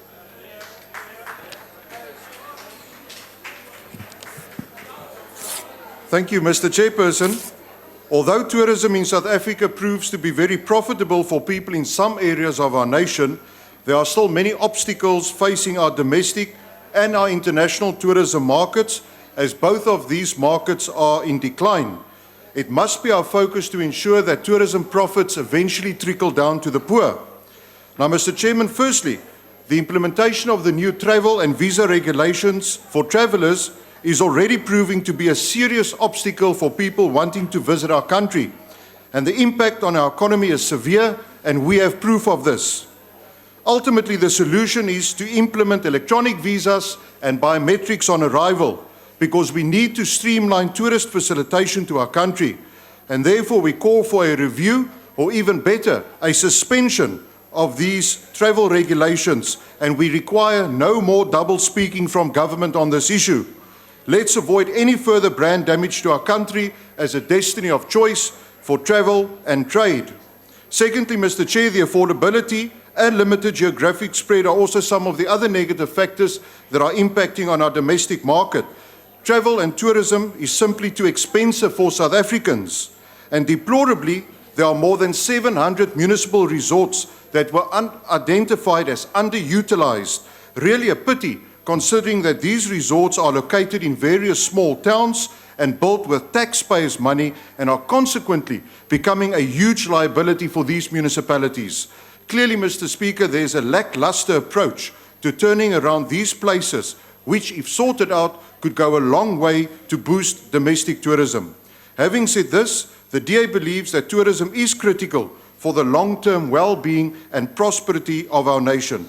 And therefore, the DA supports this budget because there can be no better bridge to opportunity than tourism. Tourism expands opportunity, it leads to more innovation, and ultimately, it leads to more economic opportunities. Thank you. The EFF. Thank you, Honorable Chairperson. The EFF rejects this budget vote because this ministry is too weak, man. It's not fighting the Home Affairs Department with all its undoing of the tourism industry's growth in this country, and we have very proper information that the minister responsible for this department disagrees with these impositions on visa restrictions, but they are too weak to impose them, even though they know that they are going to affect tourism. The era of globalization means that our people across the world must have the freedom of movement. But the Home Affairs Department is undoing this yet again, all these benefits because of its securitocratic measures imposed on through visa restrictions. So you've got securitocrats in the Home Affairs Department undoing everything and all the progress in tourism.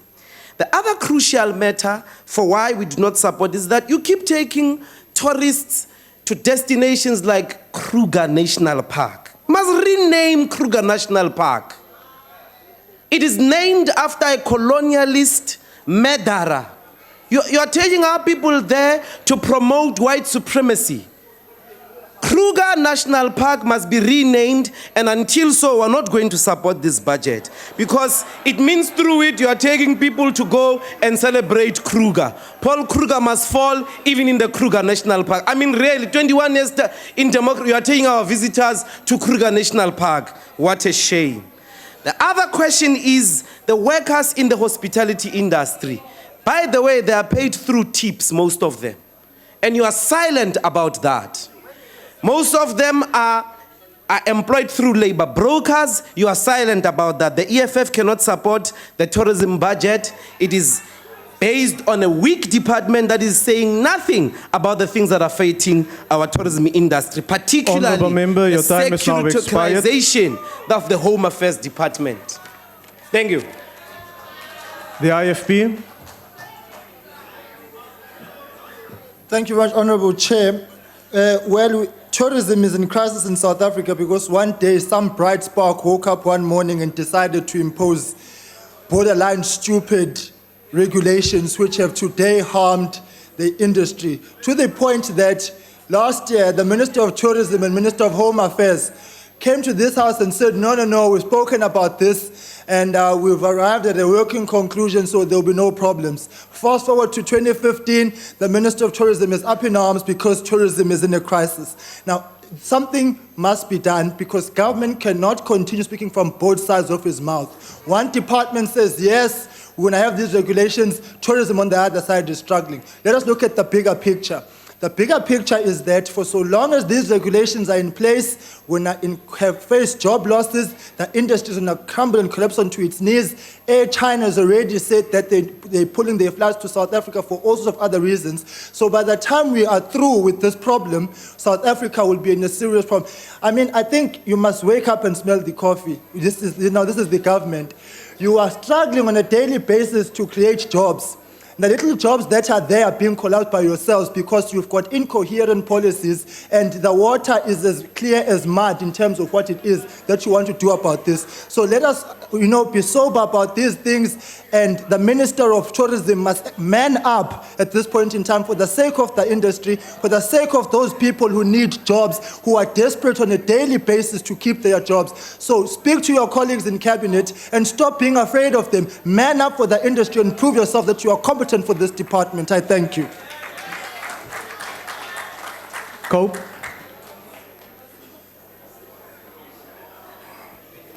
Thank you, Chair. Can we have a clear answer as to whether tourism is going to take on Home Affairs over the unabridged birth certificate issue? Can we have a definite statement? The majority of South Africans have never enjoyed South Africa.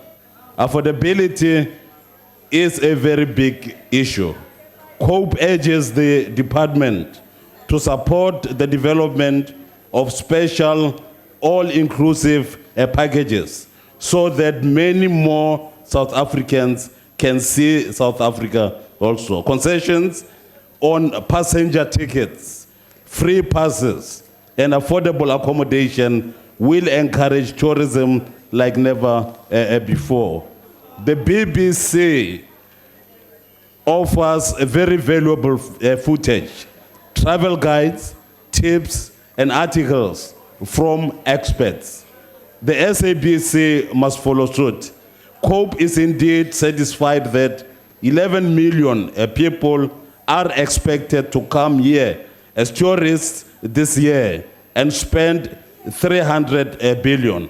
That is very good, provide the visa regulations do not impact negatively. We need innovative thinking, which is largely absent at the moment in government. COPE urges the department to invest at least 500 million rand annually in each of 100 new rural tourism destinations. This will change the face of the tourism industry in our country. While much needs to be done, COPE will support this one. The ANC. Honourable member, can you just, from the ANC, can you just take your seat, please? The NFP, may I ask the parties who have not indicated on the list that you should timelessly indicate that you want to make a declaration because it delays the process. The NFP. Thank you, Chair. It's very crucial that tourism be entrenched as a business, especially among black people. There's a lot of good work that's done in townships and rural areas by black people. It's only that they need mentorships and coaching in order for them to entrench their businesses. Another issue is very crucial. It's entrenching it among the traditional leaders, especially along the lines of cultural and ecotourism. And then the NFP would support this budget.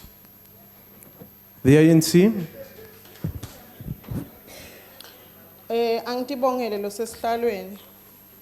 We in the ANC, we rise in support of budget vote 33 of the Department of Tourism.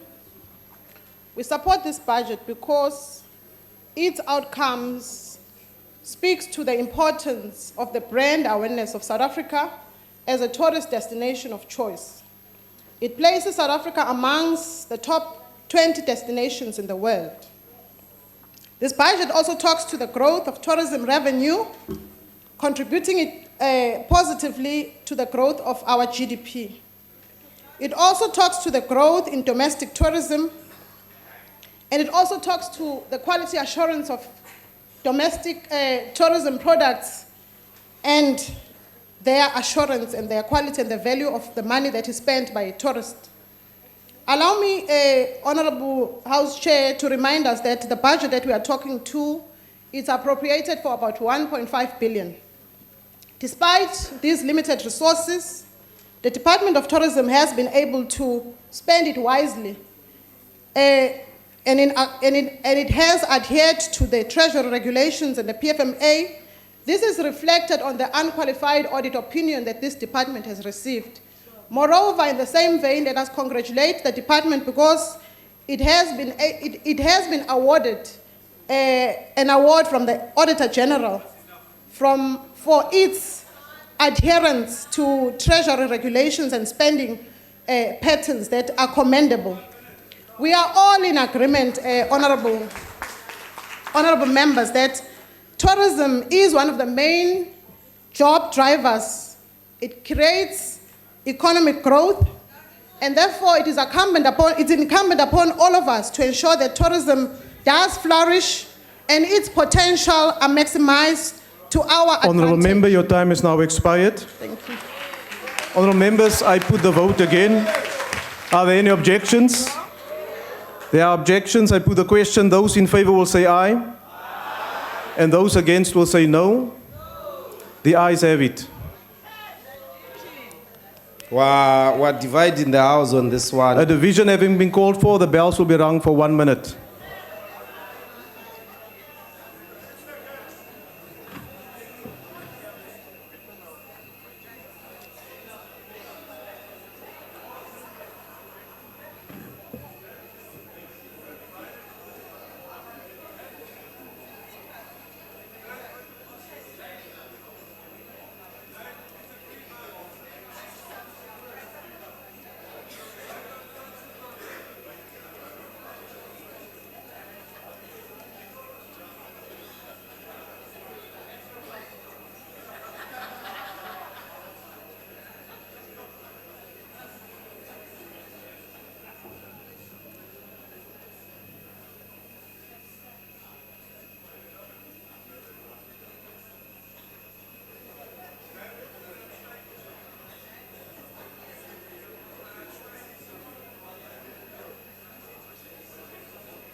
Order, honourable members. The question before the House is that vote 33 tourism be agreed to. Are all members in the allocated seats? Voting will now commence. Those in favour of the vote being agreed to should press the yes button. Those against should press the no button. And those wishing to abstain should press the abstain button. Have all members voted? The voting session is now closed.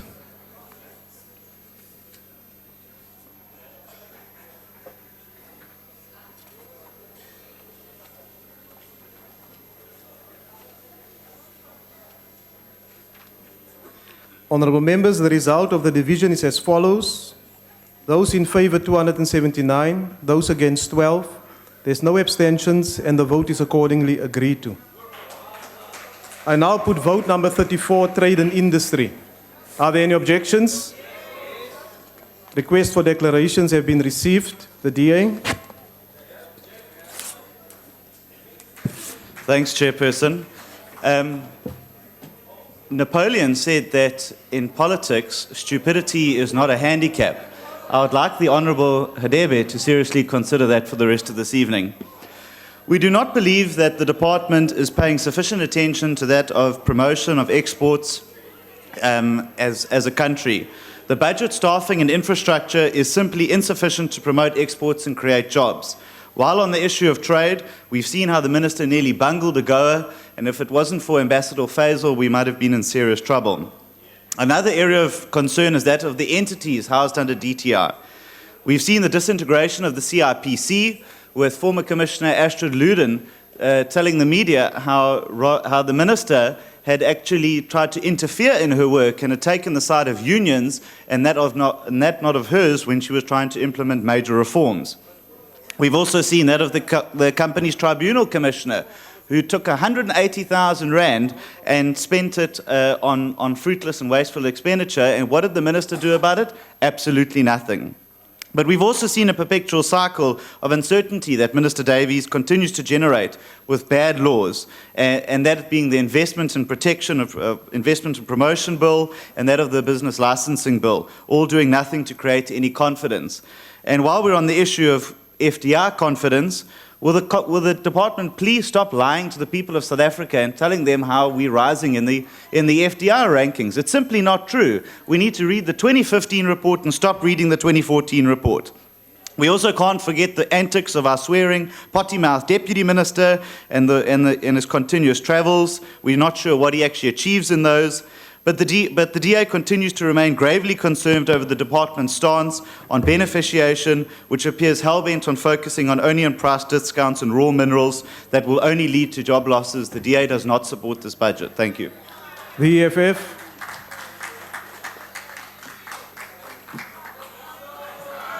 Thank you very much, Chair. You know, in the past 3 decades, the fastest growing economy in the world was China. It experienced the most rapid industrial expansion program. And at the center of that was state participation in leading industry, not through throwing money through incentives and some black industrialists, which is poorly conceptualized by Honorable Zandile. It was through direct participation. If you check the number of state-owned enterprises in China, it includes the shipbuilding components, the steel, the chemicals, the locomotives, and the rolling stock. On a variety of critical sectors, the state was playing a leading role in industrial expansion. We're not seeing that in South Africa. We're seeing government which wants to throw money into even foreign companies, like it's the case on throwing 5 billion rands to the incentive programs that mainly promote the automotive sector. Now, the other failure of this department is its inability to utilize procurement as an instrument for industrialization. In your own manifesto, by the way, you say you're going to buy 75% of goods and services which are locally produced. You're not doing so, you do not have legislation about it. You do not have a plan in terms of how it is that is going to come about. And the most other important component with regards to your trade promotions is your promotion of intra-African trade. I think there must be a clear program, like you must spend money in promoting businesses that do business in the continent and those that bring goods and services here, and also even consider real practical interventions in terms of your tariff structure and customs of goods and services that come from the African continent, because the industrial expansion and development of South Africa can only be successful if the whole continent is developed. Honourable Member, what we are doing now your is just time playful. has We're now therefore going to expired. support the poorly conceptualized and poorly budgeted and poorly led Department of Trade and Industry. Thank you very much. Go.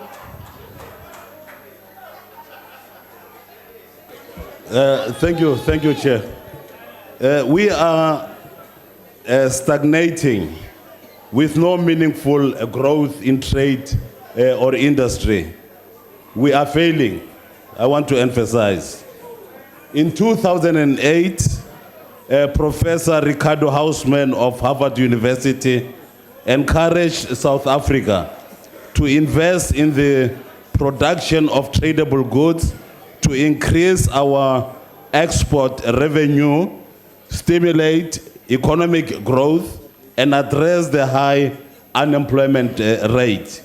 He was of the view that as a country, we had tended to focus on non-tradable investment to meet growing domestic demands for durable goods.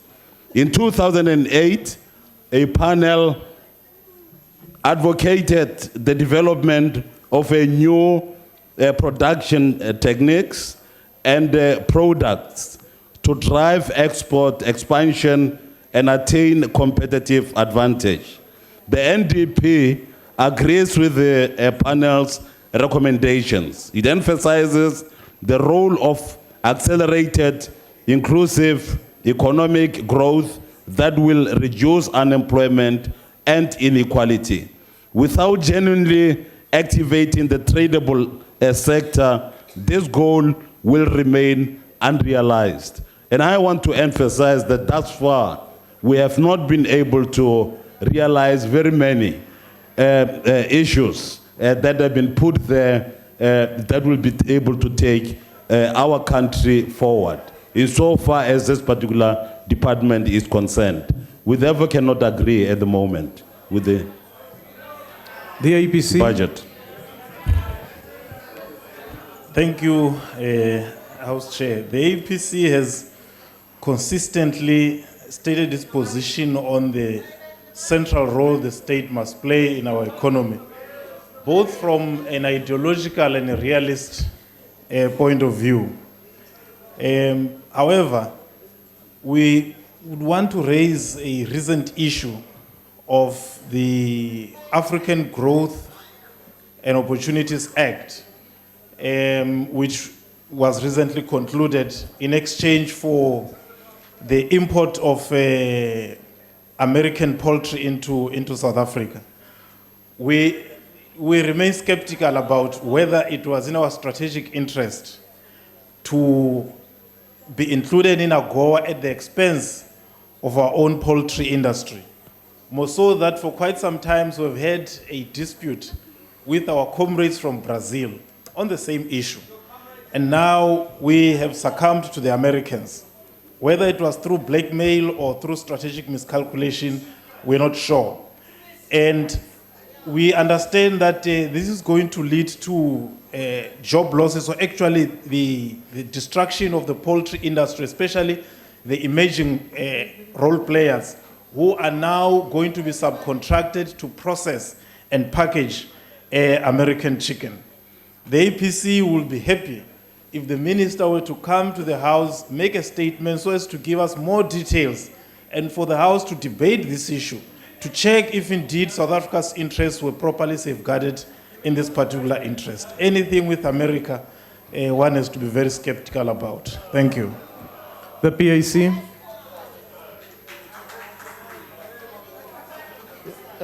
Thanks, Honorable Chair. The industrial policy that is supported by this budget has supported continuation of colonial economy. The automotive industry grant has not facilitated innovation in this country. Instead, it pays foreign companies to continue exerting the colonial hegemony on the national market. We are sending taxpayers' money to Germany and Japan. Companies from this country are not effectively supported. The PAC is concerned about the deregistration of many companies by IPC for annual returns. The purpose is to frustrate the underdeveloped business, which is mainly owned by Africans. The PAC does not support this budget. The ANC.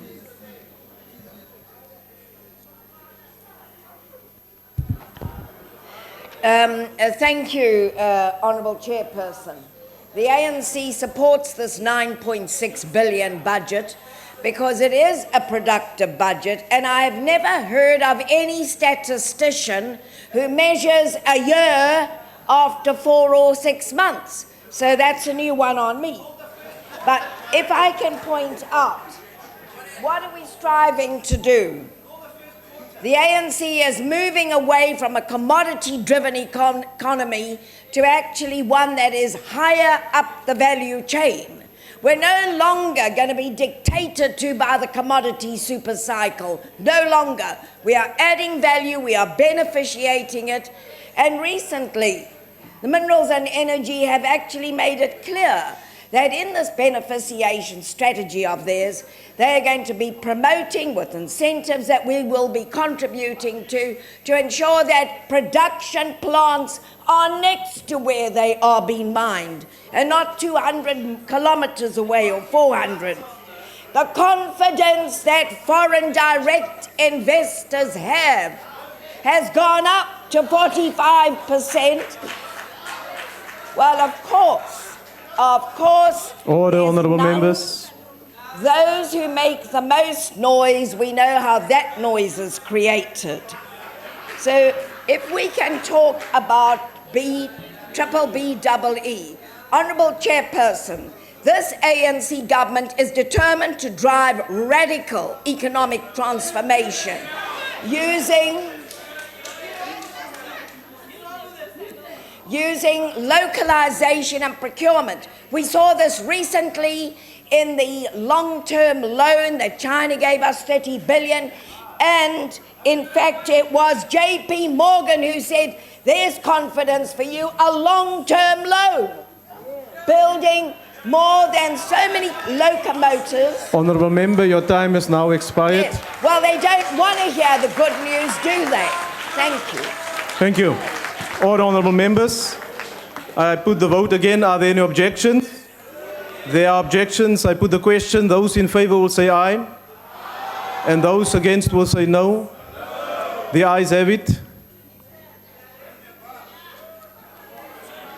We call for division. A division having been called for, the bells will be rung for 30 seconds.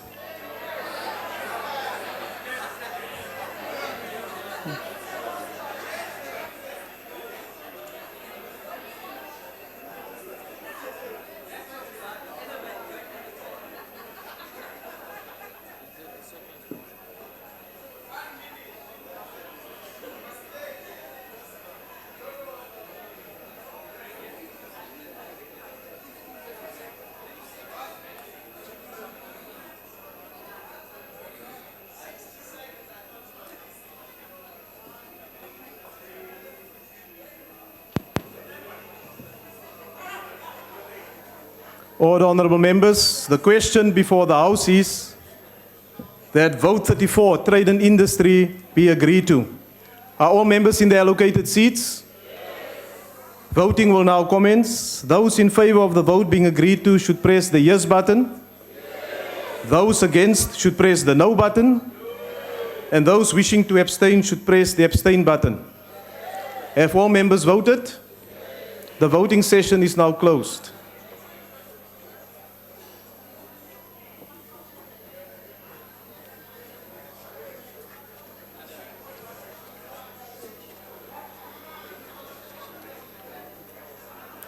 Honourable members, the result of the division is as follows. Those in favour 210, those against 81, and there are no abstentions. The vote is therefore agreed to. Honourable members, I now put vote number 35, transport. Are there any objections? Requests for declarations have been received. The DA.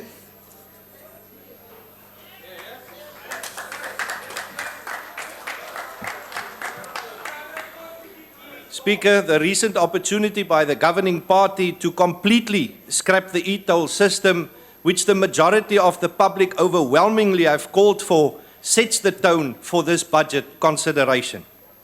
Even in acknowledging that the majority of our citizens spend more than 40% of their income just to get to work, the largest portion of this budget continues to be allocated to roads and roads-related activities and entities.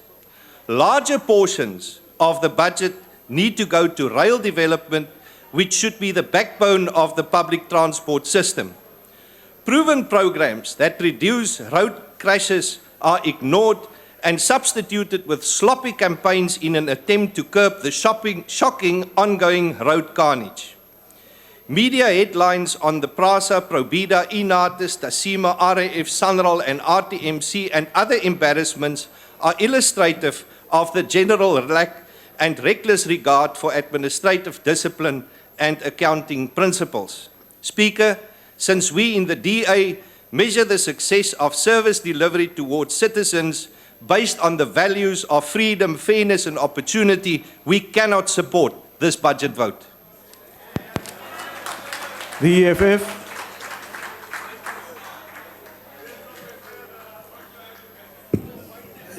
Chairperson, the EFF reject this budget. You impose the e-toll on Gauteng motorists. The department should have, speaking about the total eradication of e-tolls and their fees, not only the reduction thereof. No one must profit out of our roads, as it borders on the infringement of the freedom of movement.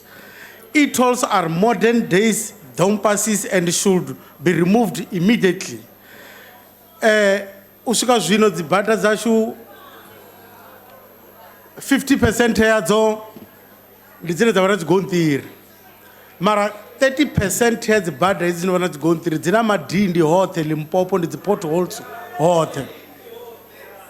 So dzikombatedza uri vathu hove na dzi accident and dzimwe dzibhadha dziva dzi gravel vo Eastern Cape vo KwaZulu Natal there is no access road. Our country needs quality roads and effective railway infrastructure.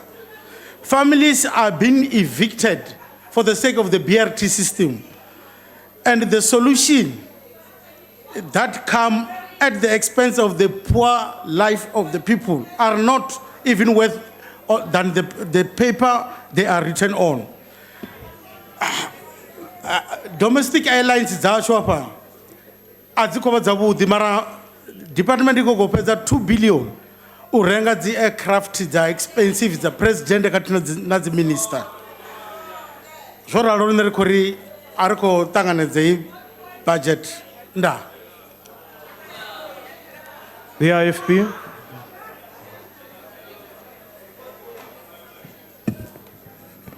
Honorable Chairperson, first of all, the IFP support the budget vote. But with the following observations, the people of Gauteng have spoken loud and clear about the e-tolls, that they don't want the e-tolls. there is no no negotiations about the e-tolls because there need to be no reductions in the fees. Under this new deal, motorists who have to settle outstanding fees before their car's license could be renewed, which will in all probably only achieve the negative effort of there being more unlicensed vehicles on the road. This is just another kind of torture for the people of Gauteng. Zonke izethulo ze-Gauteng Commission zithi aziwafuni ama-e-toll. Ngisho abethuli baka-ANC bathi abawafuni. Sesingasho nje-ke mase siqhutshwa ipolitiki yendlala. The road maintenance backlog are another issue with approximately 150 billion rand being required to achieve this. The ongoing delay regarding the issues of tax permits is unacceptable. Municipalities are enforcing their own monopolies on public transport roads by purposely delaying the issues of extremely expensive tax permits. This must be investigated and all this backlog for permits processed as a matter of urgency. I thank you, Chairperson. Thank you, Honourable Member. The NFP.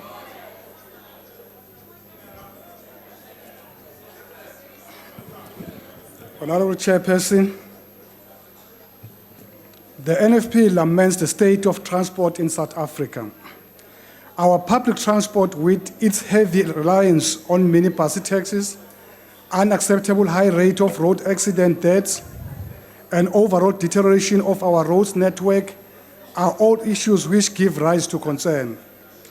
The NFP is also concerned about the lack of a viable scholar transport policy, which the Department of Basic Education has been tasked to draft.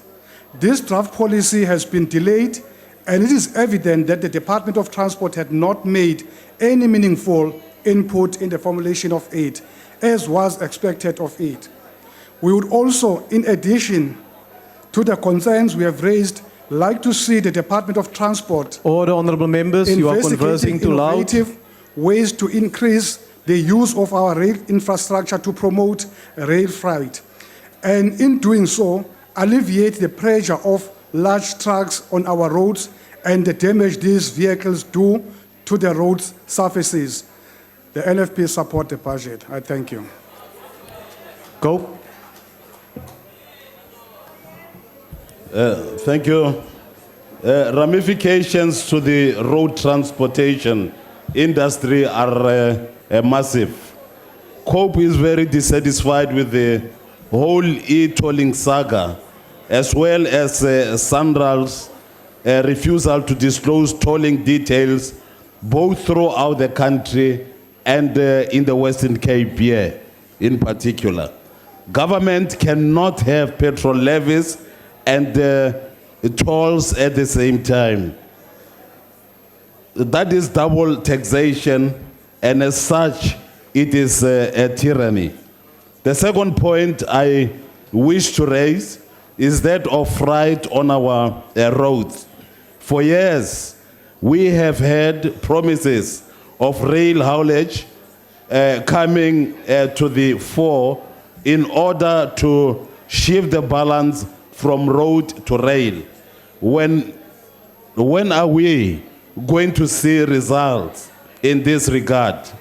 A third issue is that of deaths on our roads. No measure that government has taken has yielded a desirable outcome. The cost of traveling is an enormous burden on the majority of workers who earn too little to meet the daily cost of travel.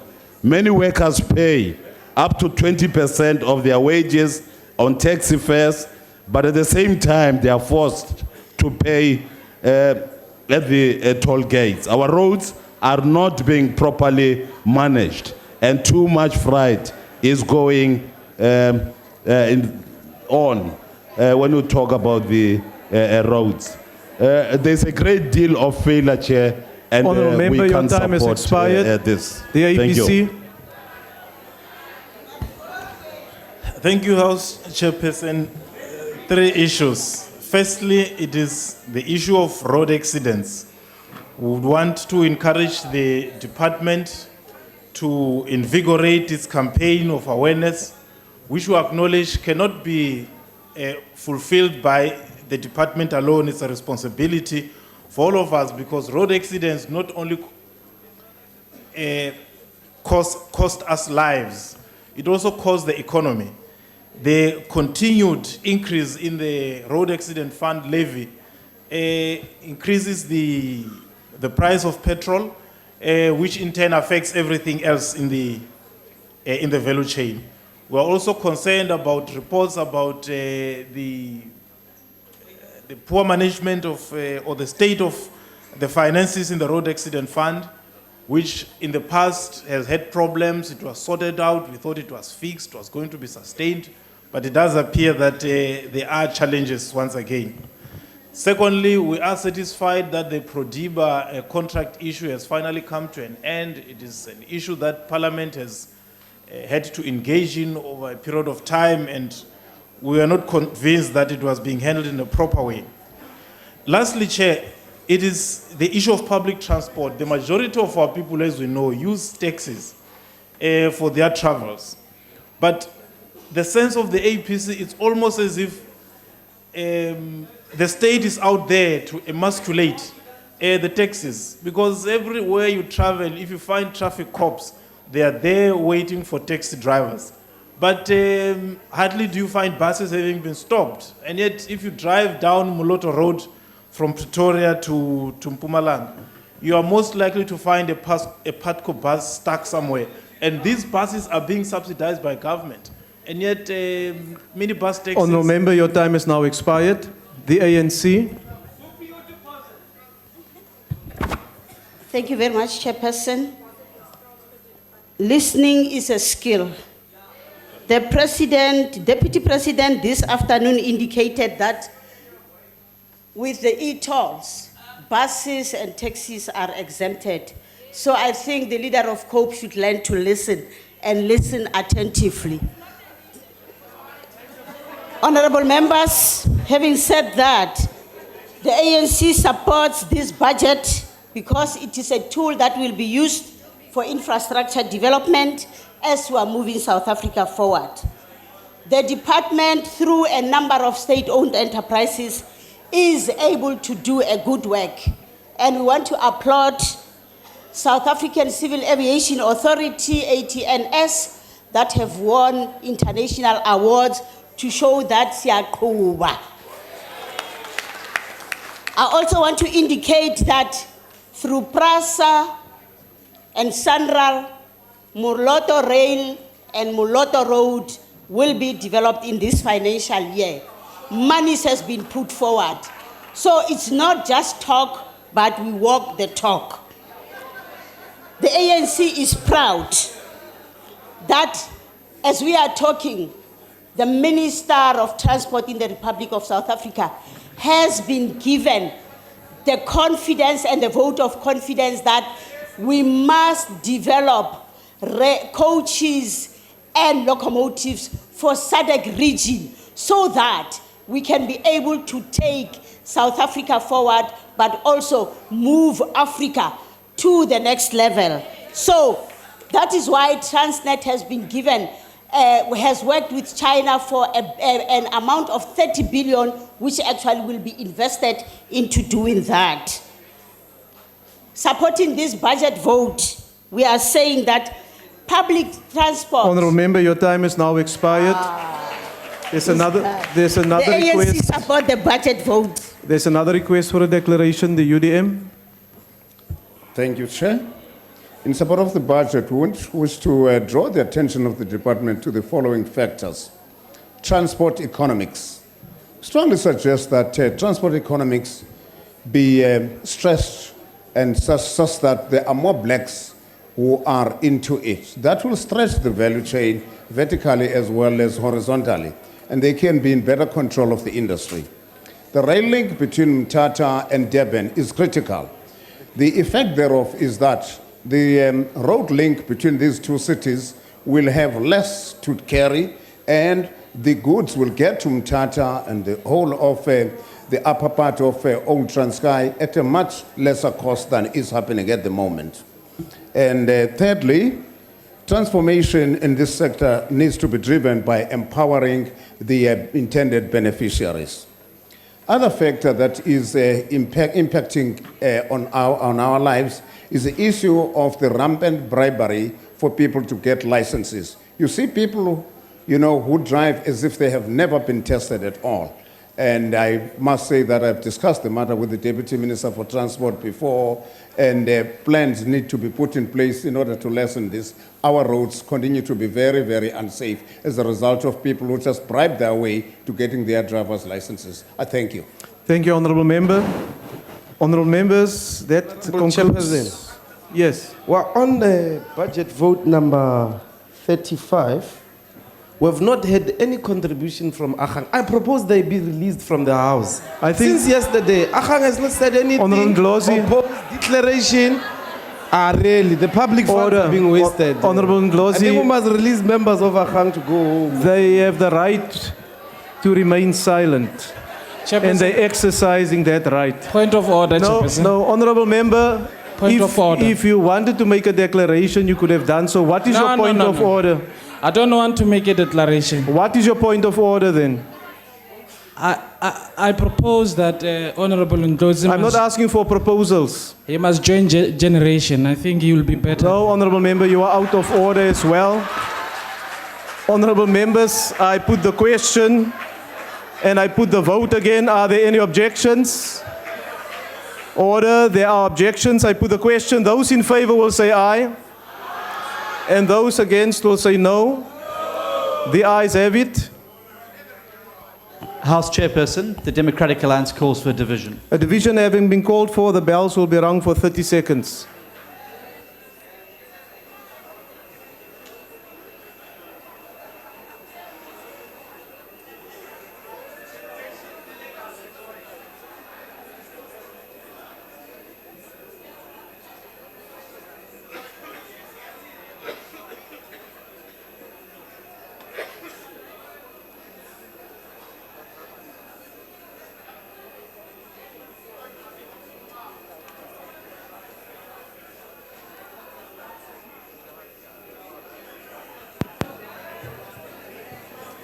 Order, Honourable Members.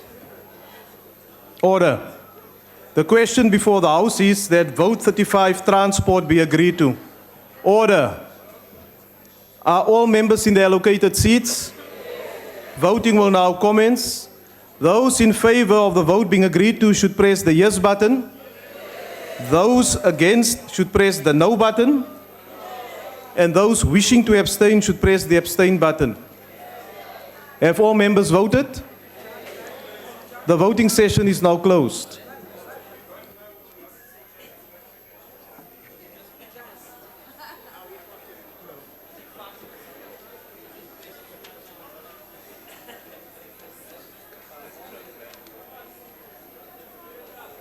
Order, Honourable Members. The result of the division is as follows. Order. Those in favour 213, those against 82. There are no abstentions and the vote is accordingly agreed to. I now put vote number 36, water and sanitation. Are there any objections? There are objections and requests for declaration of vote has been requested. The DA?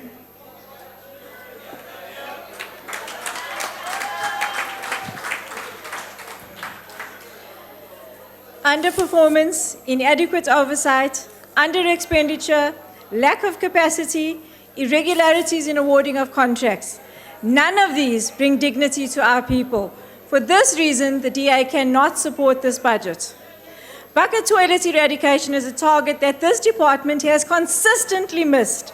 First in 2007, then in 2014, and the new target is now set for 2019. Slim chances of this ever happening, especially considering the 389 million rand rollover request for this program.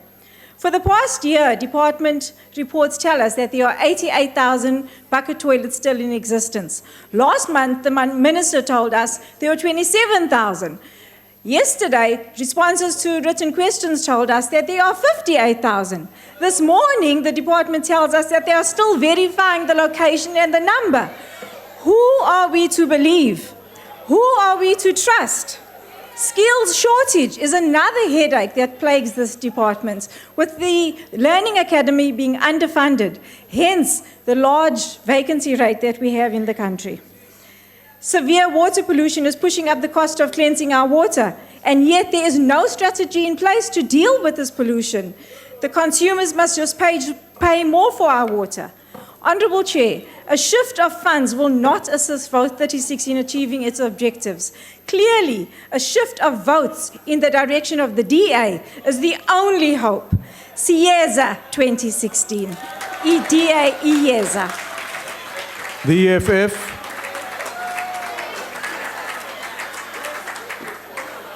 Order, honourable members.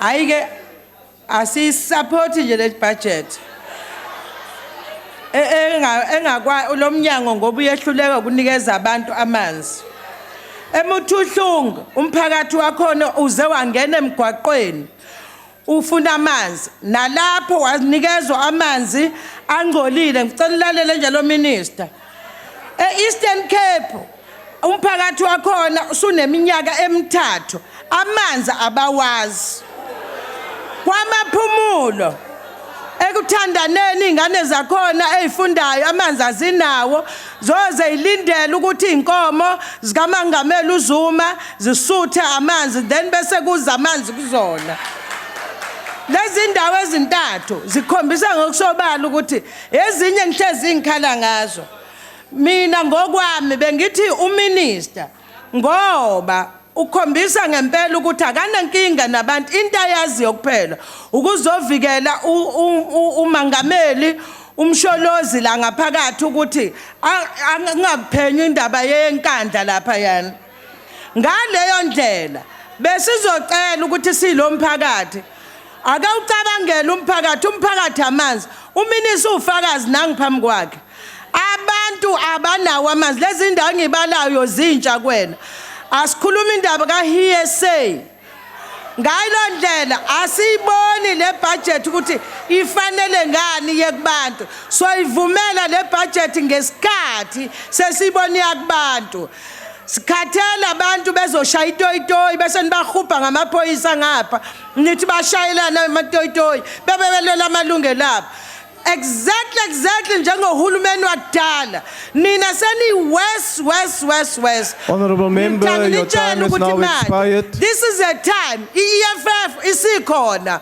wash out Honourable member, your time has expired. 2019 siyathatha so besihleli ngapha nina nonke Honourable member. yimi uminister wamanzi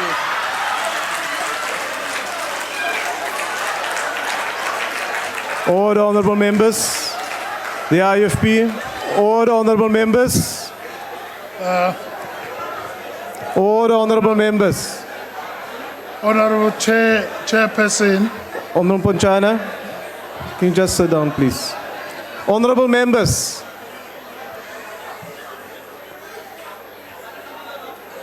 Honourable members, there is too much noise in the chamber. I will wait for you until you quiet down so that we can continue with the business.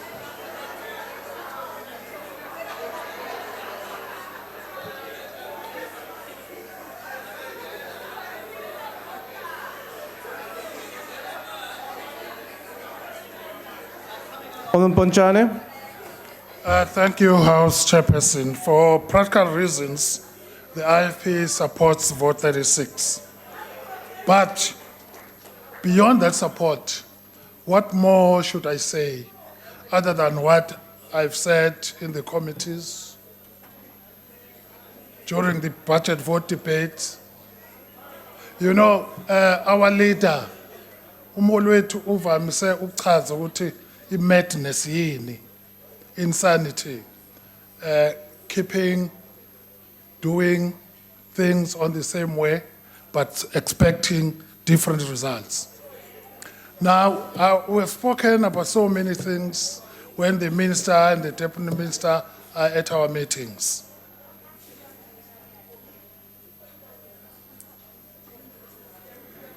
Honourable Chairperson, namhla ngicela nje ukucela izinto ezimbili.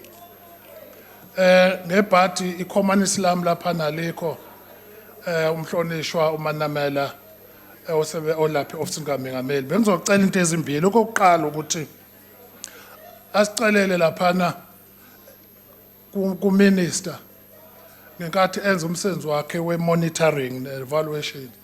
Asicela ukuthi awunanga umpontshana selokhu ecele ama-time frames ukuthi lezi impompi esezoma zingaphuma amanzi iminyaka eminti. Ama-time frames ukuthi amanzi azobuya nini akasitshele phela uMinzi ngoba mina sengehlulekile ngicela ama-time frames. Okwesibili engicela ukuthi iCommunist lami lingenzele khona ukuthi angibuzele la kuMinzi ukuthi awu kwenze njani unyaka nonyaka kwaba khona i-underspending. Angenizwe nje angenizwe ngonyaka ka-2014 kuya ku-2015 umnyango usebenzisa. Honourable member, your time is expired. Thank you. Neminshana nje leli. The NFP.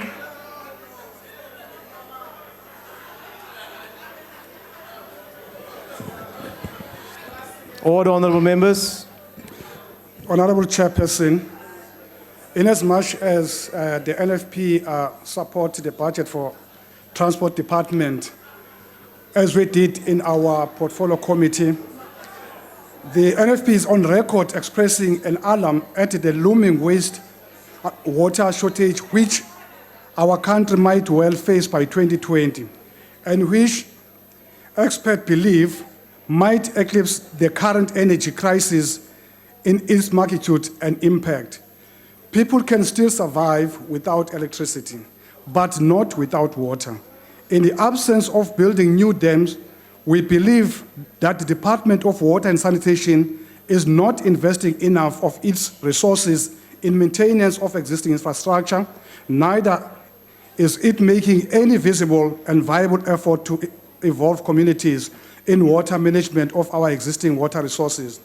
We do, however, commend the department for its objective of eradicating the bucket toilet system, which strikes at the dignity of people, and urge all role players to work tirelessly to achieve this goal. We also call upon the Minister of Water Affairs to work tirelessly to prevent the underspending in this department, and this will assist to stop the protest of non-water and sanitation delivery. It's terrible. We support the budget. Thank you. Cope. The PAC.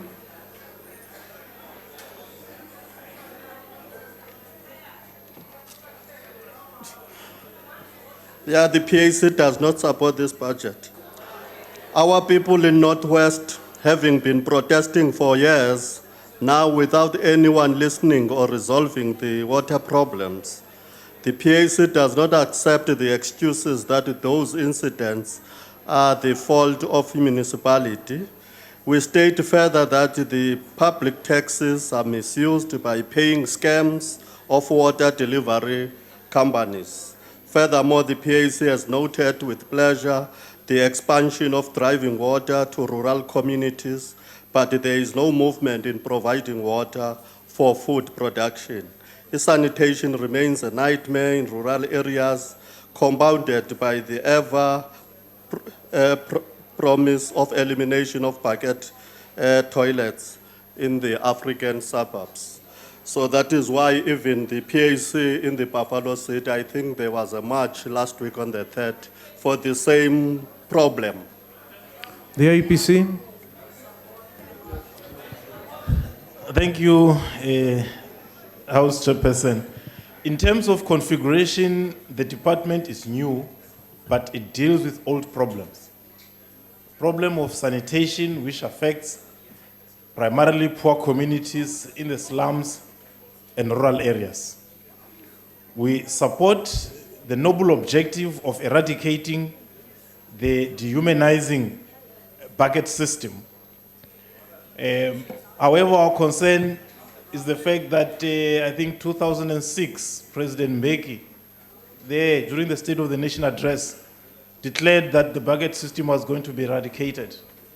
Until today, it has not been. And the problem is not financing, it is underspending or capacity.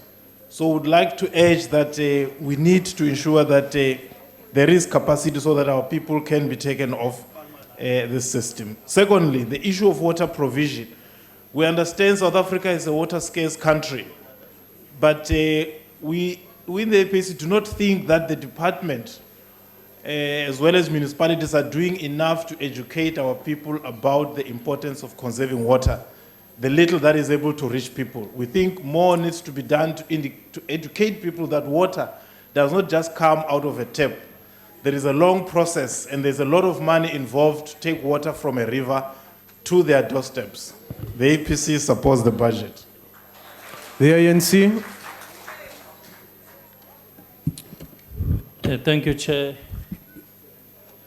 I'm enjoying the fresh look of those that were wearing red regalia now, at least in their normal gear for work. The ANC supports this 13.5 billion appropriation. In supporting vote 36, the community unanimously endorsed this budget. We do so aware of the changes that have taken place since 1994. Going and visiting Alice in 1978, where water gave me diarrhea. Going back there again in 1996, I drank from the tap. ANC remains accountable and transparent to the people of South Africa. Some of us who came to this prestigious institution of our people in the name of 1 million voters must be warned, as they thought that they were going to take Nelson Mandela Metro by storm, only to attract a few number of children mixed with a handful of adults on May 1. The writings on the wall take a leap from cope. By saying no to this developmental budget, you are saying to the people of South Africa, no to development and social progress. You are saying to those of our people in need of housing in Matatiele, you are saying not in this financial year. You are telling the people of Marikana, no to water and sanitation in this financial year. By saying no, you are telling the old and sick people of Eldorado Park, wag net 'n bietjie, ons is besig met die ander goedes. Your grants must not be increased. Shame on you, those that say no to a program that seeks to advance an agenda of gender equity and women emancipation. You don't have to look far in seeing underdevelopment in Western Cape. The ANC government shall again come and salvage you in your neglect of the so-called colored community and Honourable Member, your time has now expired. Mama Action, you are on track in driving this new development in the right direction. Water is life. Honourable Member, your time has expired. Yes, Honourable Member. Thank you, Chair. Yes, I'm very glad that today I saw the former president of the Youth League, Lulu Johnson. What is order, Honourable Members? What is the point of order? The point of order is that why Lulu Johnson has not been considered to be one of the ministers as the former Honourable ANC Member, that is not a point of order. Honourable Members, order. I put the vote again. Are there any objections? Order, Honourable Members. Honourable Members, I've asked, are there any objections? There's no objections. There are objections. I thus put the question. Those in favour will say aye.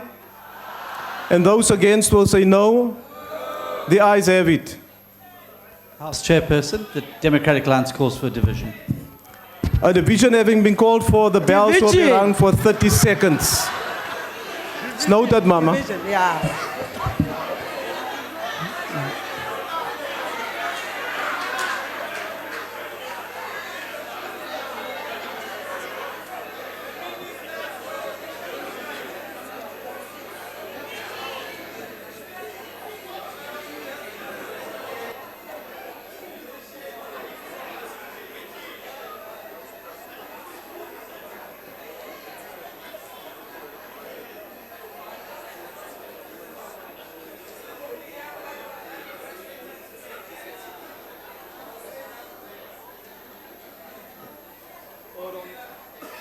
Honorable members, will you take your seats, please? The question before the House is that vote 36, water and sanitation, be agreed to.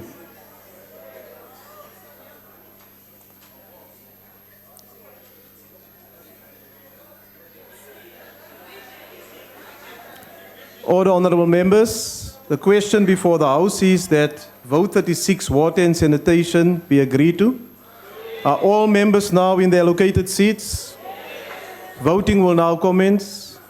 Those in favor of the vote being agreed to should press the yes button. Those against should press the no button. And those wishing to abstain should press the abstain button. Have all members voted? The voting session is now closed.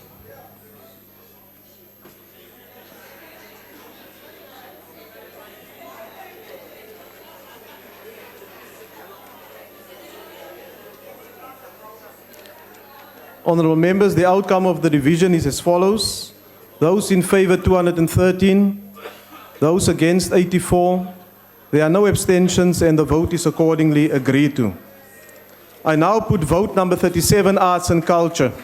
Are there any objections? There are objections and requests for declarations of vote has been requested. I now recognize the Democratic Alliance.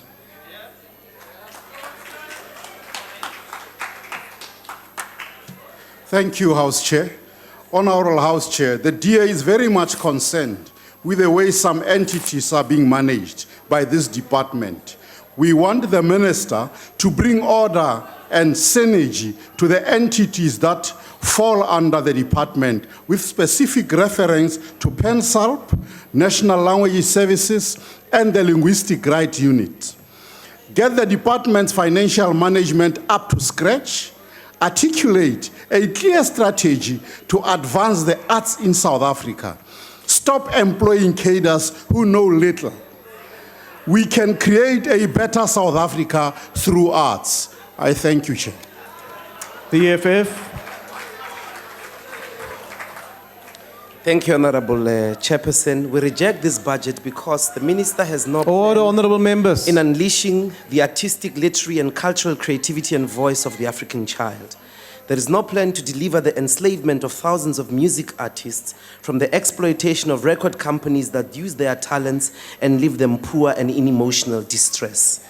There is no working plan to aggressively work on creating local recording company with a state-of-the-art recording studio and distributors to stop dependency on multinational music companies. This ministry has held an apologetic consultative conference on the removal of colonial and apartheid statues and symbols instead of removing them and asking, what should we replace them? It must be non-negotiable to remove offensive colonial monuments that celebrate mass murderers, racists, and thieves. There is no negotiation on the removal of colonial statues. All apartheid statues must fall because they continue to promote white supremacy. They make racist white people to think that they are superior and untouchable. We reject this budget. Above all, it has no plan to culturally and artistically promote the return of South Africa, which is a semi-imperialist force at the moment, to the African continent since its cultural, artistic, symbolic annexation during colonial and apartheid times. You know, the minister running this department is actually a very good comrade, but he's always mismatched. He presided again over the killing of Marikana. We thought when he came here, he's going to make sure of Marikana workers. We showed that instead of coming into this department and presiding over the massacre of statues, he's egg-walking around the statues and colonial statues instead of making sure that they are eradicated. We reject this budget because Botha and Queen Victoria still stand in this parliament. What a shame. 21 years down in democracy, you are still sending delegations to request to remove statues. And you call yourself heroes and struggle veterans. Honorable member, your time has now expired. Imagine, colonial statues must fall and there must be no negotiation. So we cannot support a budget that makes an apology time has about expired. that question. Thank you very much. Go. Thank you, Chairperson.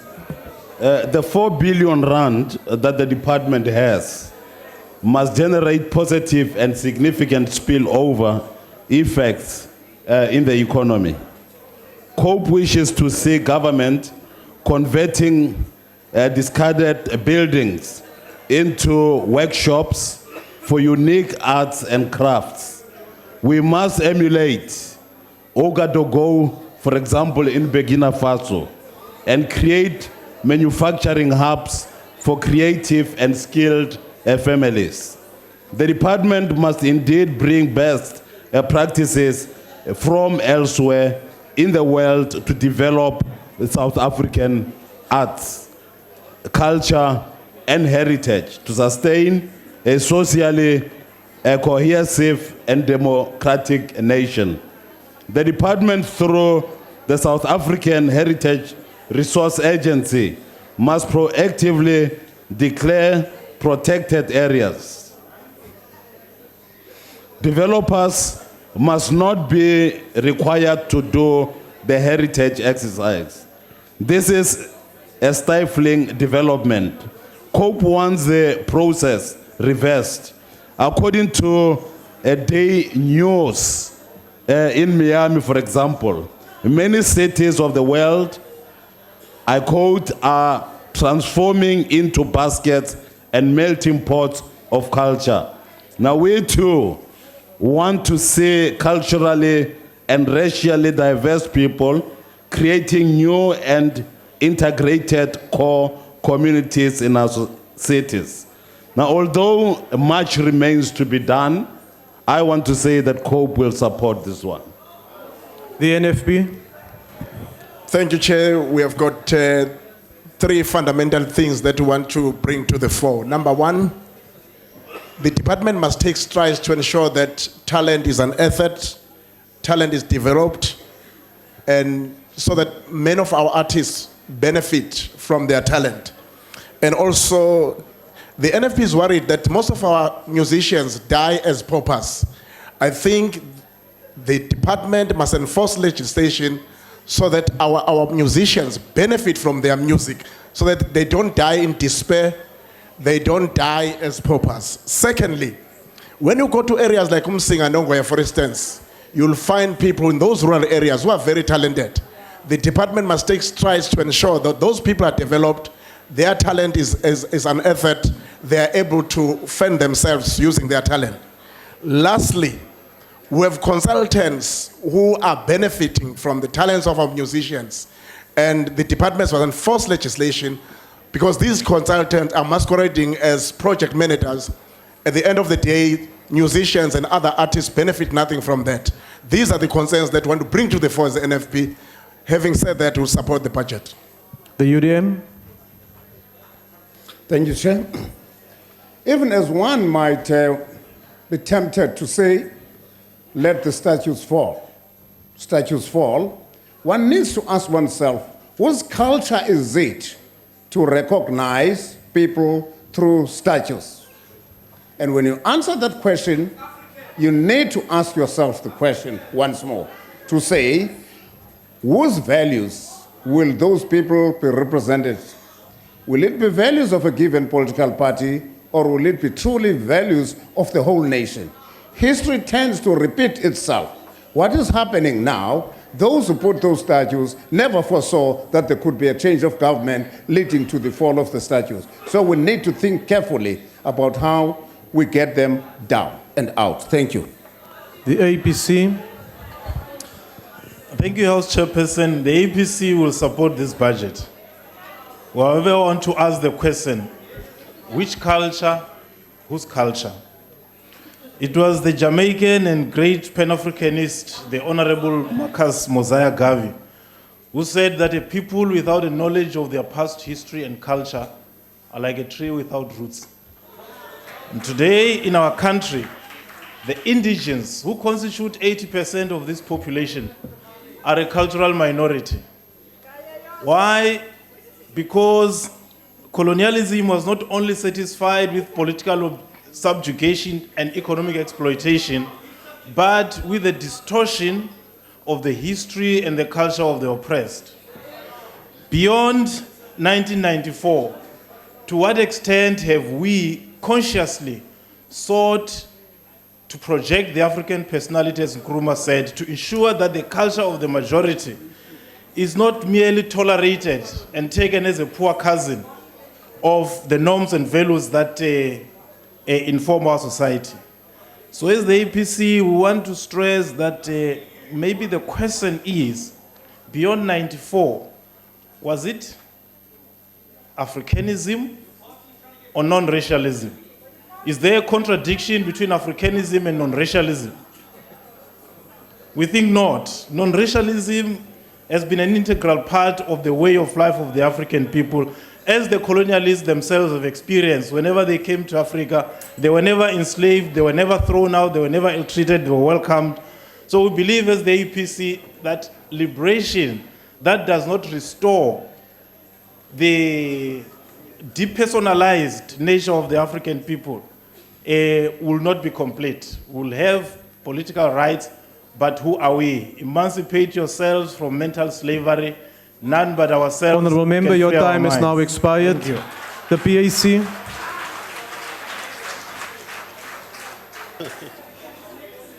Thanks, Honourable Chair.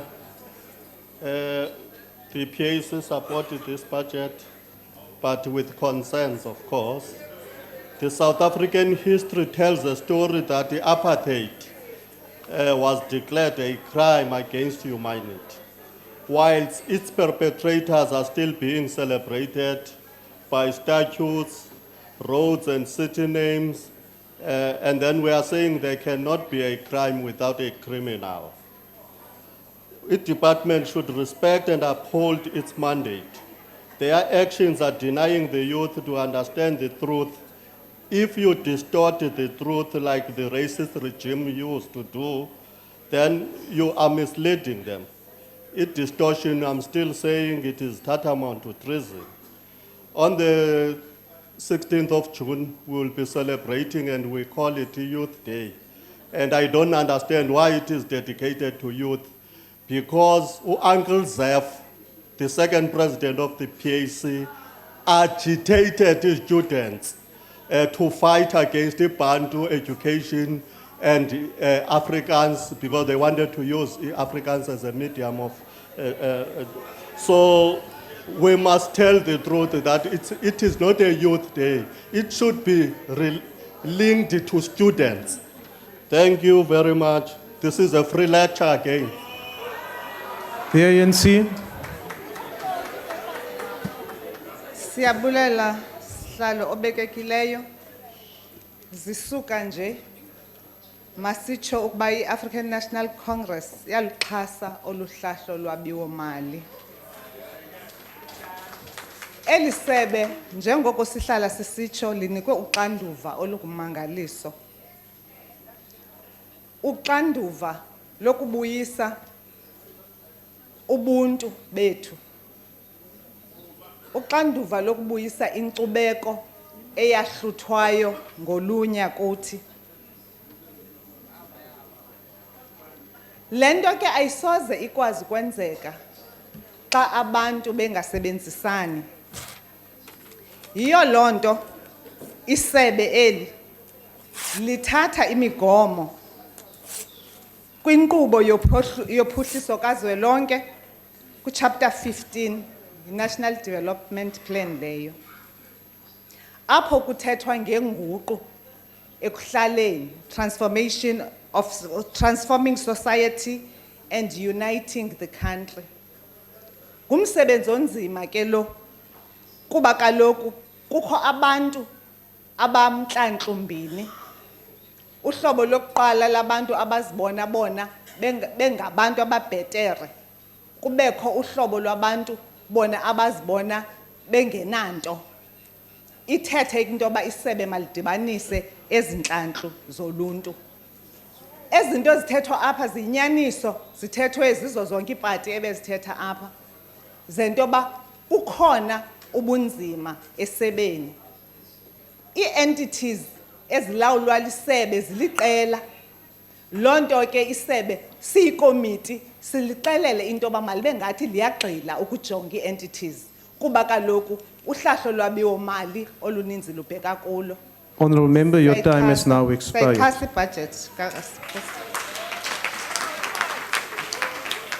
Honorable members, I put the vote again. Are there any objections? I now put the question. Those in favor will say aye. And those against will say no. The ayes have it.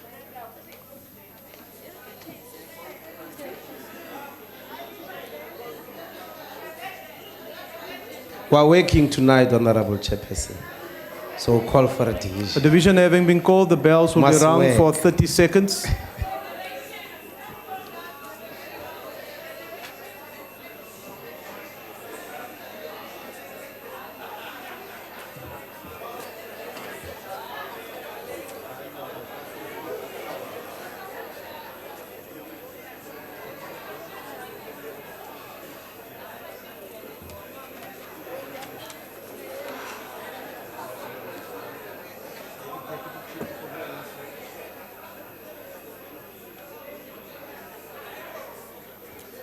Order, honorable members.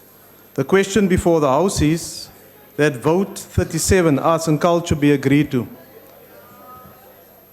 Are all members in their allocated seats? Voting will now commence. Those in favor of the vote being agreed to should press the yes button. Those against should press the no button.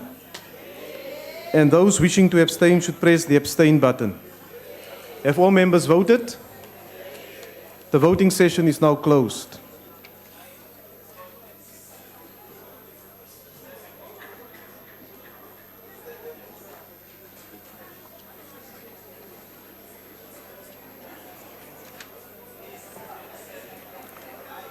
Honorable members, the result of the division is as follows. Those in favor 283, those against 11, and there's one abstention. The vote is accordingly agreed to. Honorable members, I now put vote number 38, human settlements. Are there any objections? Declarations of vote has been requested. I recognize the Democratic Alliance.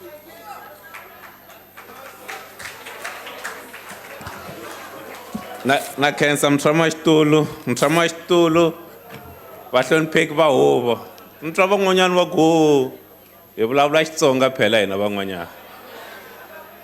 We are at this moment asked to approve the budget of the Department of Human Settlements, a department that has done everything but improve the settlement patterns in South Africa.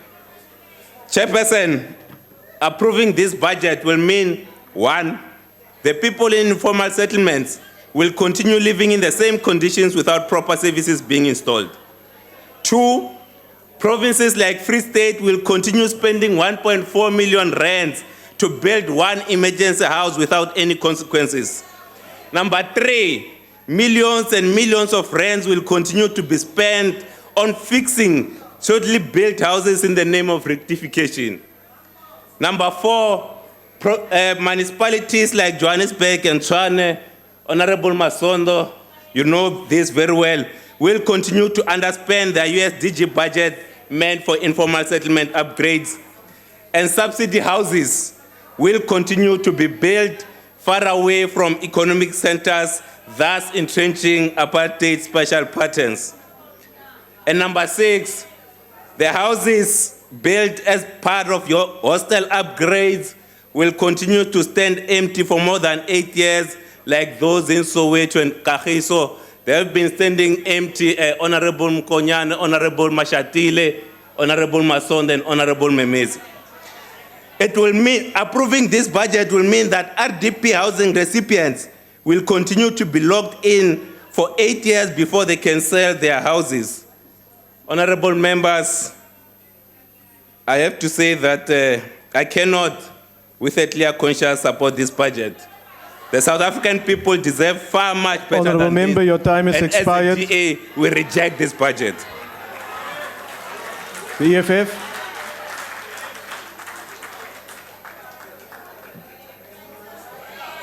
Modula Stilo, Hari Kamakanyele, Tika Nieto Cabello,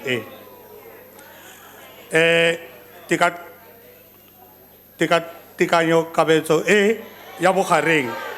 Mai kuma ayona a lebisitse mo go ageng matlo a le milione phegelwana tlhano mo dingwageng tse tlhano tse di latelang. Le fa go le jalo, tlhaelo ya kago ya matlo mo ditoropong le mo ditorotswaneng e gola ka lebelo le legolo. E gola ka lebelo le le kana ka ntlo di le dikete di le makgolo a robong soma a supa robedi ka ngwaga.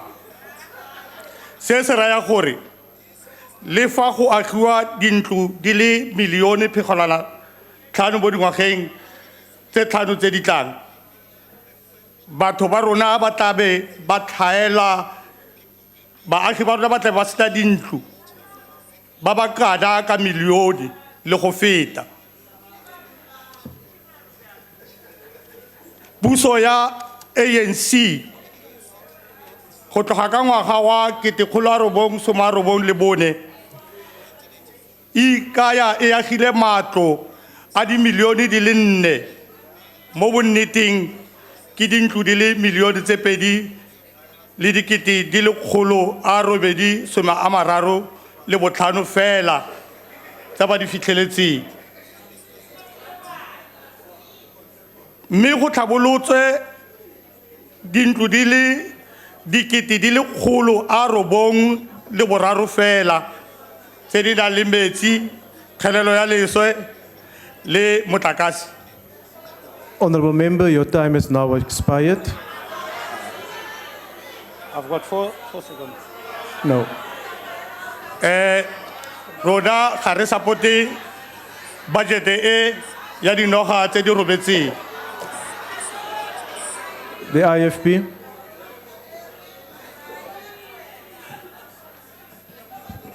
Honorable Chairperson, this department still has no policy whatsoever dealing with the issue of backyard dwellers. It has been promising to eradicate backyard dwellers since 2007. Yet we are always hear another story and another delay, while the situation of the ground gets worse and worse. Minister, where is the comprehensive strategy to eradicate backyard dwellers? Our hostels are a point of great another concern. The minister has recently advised of the department's intention to gradually abolish hostels. This is an ill-fated strategy. It will not work, and it should not be done. Why does the minister rather concentrate on making hostel river dwellings for people?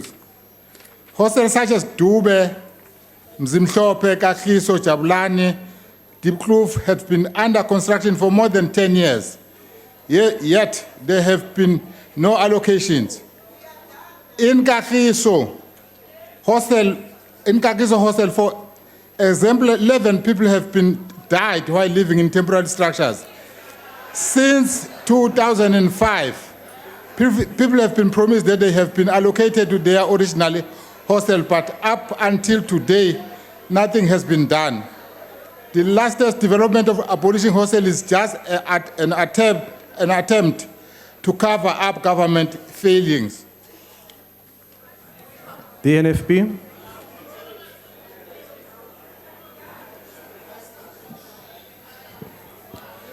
Honorable Chairperson, well, it's a fact and cannot be denied that people still need houses. The housing target of 1.5 million units by 2019, which the minister had said seems to be an achievable goal and is welcomed, but will require bold political leadership. The rate of construction progress must be closely monitored, and the minister must be informed immediately whenever the monthly target is not met. However, the Department of Human Settlement faces a serious internal challenge in the lack of capacity of its officials to undertake the housing task and the lack of close monitoring of housing projects. This challenge is made worse by the deployment of incompetent political allies to critical positions in municipalities where housing delivery actually has to take place. Of particular concern to the NFP, it is the lack of housing delivery in Limpopo province, which is in havoc and characterized by the endless fighting over tenders. This, together with the concerns raised above, lead us to believe that despite the optimism of the minister, the housing goals for 2019 will not be met. We support the budget. Thank you. Go. Thank you, Chair. The term human settlements is an integrative concept encompassing community services such as education, health, culture, welfare, recreation, and nutrition. Human settlements must therefore provide for all the social, material, economic, organizational, spiritual, and cultural elements that sustain community life. Nutritional needs, most importantly, must find priority inclusion in the planning and construction of housing. Lack of imagination and proper planning, of course, has given us rows of houses and not human settlements in South Africa today. Every house should also have adequate place for a garden and a foundation in place for the family to extend their basic house and house needs. Co believes that the department should look at a concept like core housing to meet the NDP requirement of building safer and economically stronger communities. As it stands at the moment, the budget plan cannot take our people forward, and we therefore do not agree with it. The ACDP. Thank you, Chair. The ACDP will support this vote, but would like to repeat our concern about provision of special housing. We are aware that NGOs and civil society have been advocating for more than 15 years for capital funding to be made available to NPOs for the provision of group housing for low-income people with special care needs.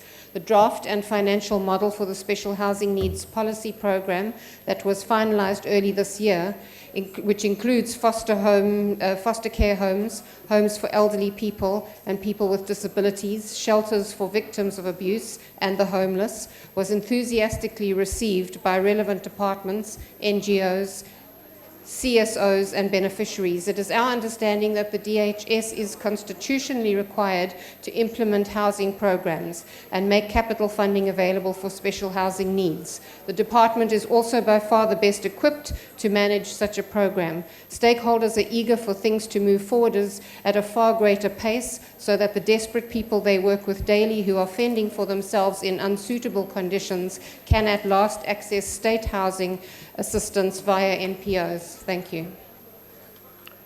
The APC. Thank you, House Chair. The APC supports this budget vote. We acknowledge that the department has an unenviable yet critical task. What separates humans from animals is the centrality of having a roof over one's head. We support the drive to eradicate informal settlements, for they are dehumanizing, they are breeding grounds for diseases and criminality. However, informal settlements or slums have sprung up almost on a continuous basis. And it was Frederick Engels, over 100 years ago, who made this observation that the problems of the urban areas are actually the problems of the rural areas. Meaning that if you have no development in the rural areas, people will continue to leave the rural areas and flock to the urban areas where there are no facilities and where there are no houses and find themselves in the informal settlements. But also, the issue of informal settlements must also be linked to the inhuman and continuous eviction of farm workers and farm dwellers, which has forced them out of the farms into creating informal settlements. And I think an area, a province like the Northwest, that has been very rampant.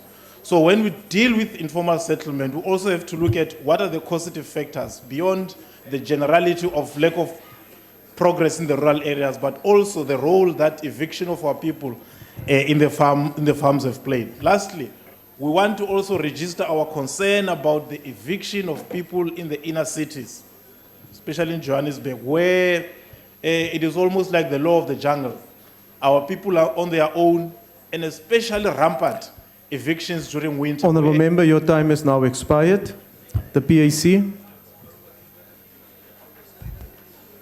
Yeah, as the PAC, our stance is very clear since our existence that issues pertaining to human settlement can only be resolved through the land question.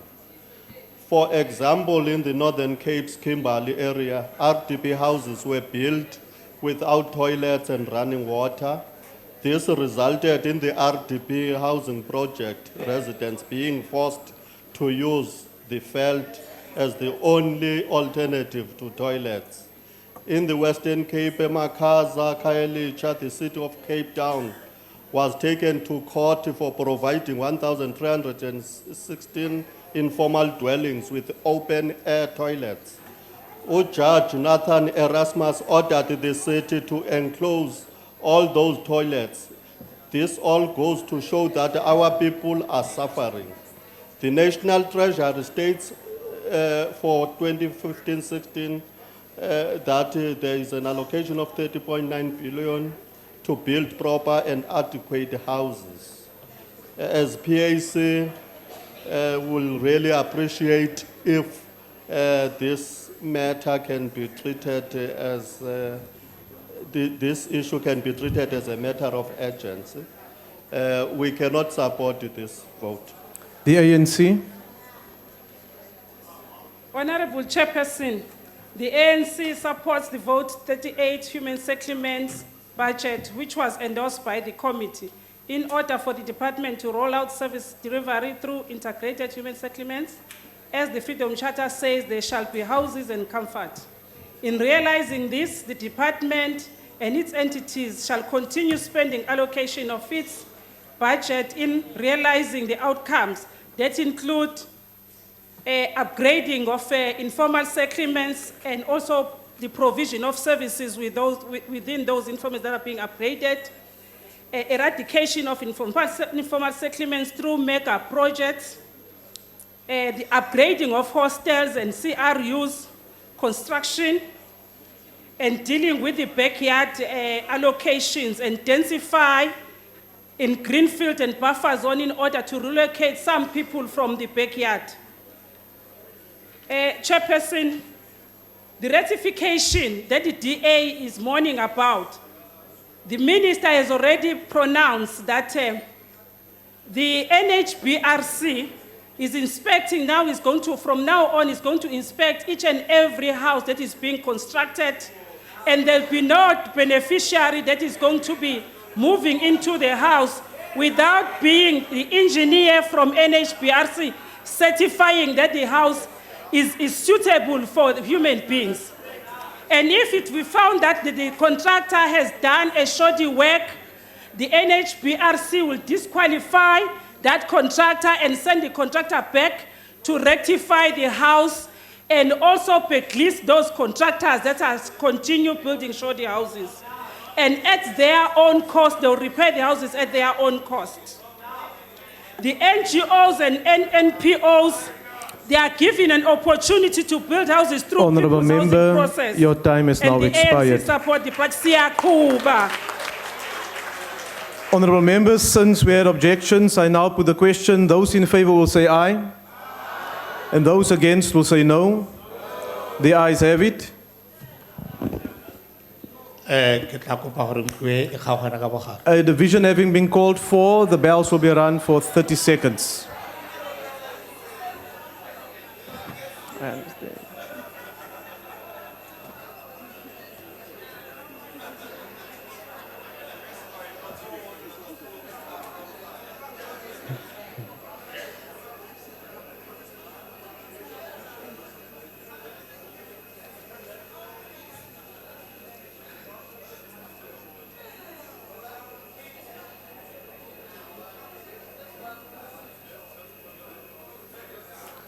Order, honourable members. The question before the House is that vote 38, human settlements, be agreed to. Are all members in their allocated seats? Voting will now commence. Those in favour of the vote being agreed to should press the yes button. Those against should press the no button. And those wishing to abstain should press the abstain button. Have all members voted? The voting session is now closed.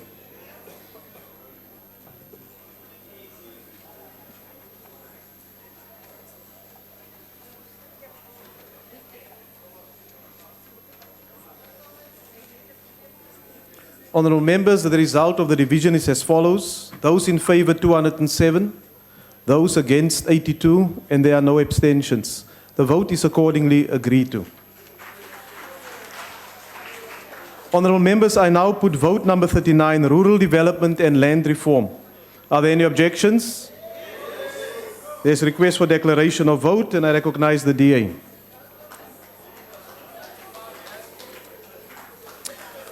Honourable Chair, the DA believes that land reform properly managed along constitutional guidelines is an opportunity that all South Africans can buy into to create a fair society. We believe land reform, if driven properly, can be a win-win vehicle to make personal private property, title deeds or shares a reality for the historically excluded and secure genuine freedom. We believe that land reform can strengthen opportunities for job creation, investment and food security. The Democratic Alliance objects to this budget vote because it funds the wrong institutional framework that has cynically wasted and stolen 80 billion rands over 21 years, thus endangering our vision. We object because this vision is destroyed by disastrous policy proposals such as land ceilings, land seizures in effect, xenophonic ownership bans, and it's made to distract attention away from the ANC's dismal failure in land reform. We object because these proposals destroys jobs, investment, and it will also destroy food security and our financial sector. We object because it shows up the 2014 election lie of the reopening of land claims by not properly funding unresolved old land claims or new claims. We object because we care about our country and its future. The EFF.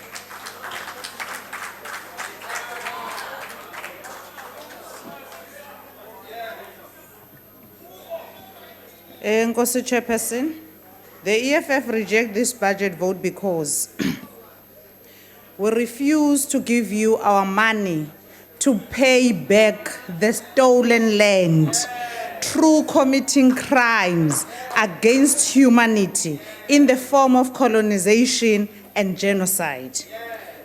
Angekhe sinivumele ukubana ngaba nithathe le mali nizohlukumeza ngayo abantu njengoba nenzile kubantu base King Sabata Dalindyebo beMagwati farm enabathembisa ishares, but ukusukela lo mina abathembisa ngase kuyiminyaka emibini abazange babhatalwa abazange bafumana zishares. Sisalindile asizokwazi ukuninika le budget ukubana ngaba nisebenzisela ukuhlala kwindaweni ehleli kuzo nichube nize nibhatale ngayo abantu abebe umhlaba wethu. We reject it because since the purchase of Mala, the community members that were promised to be owners of the game farm have not been paid their dividends, despite the fact that millions have been paid in rents.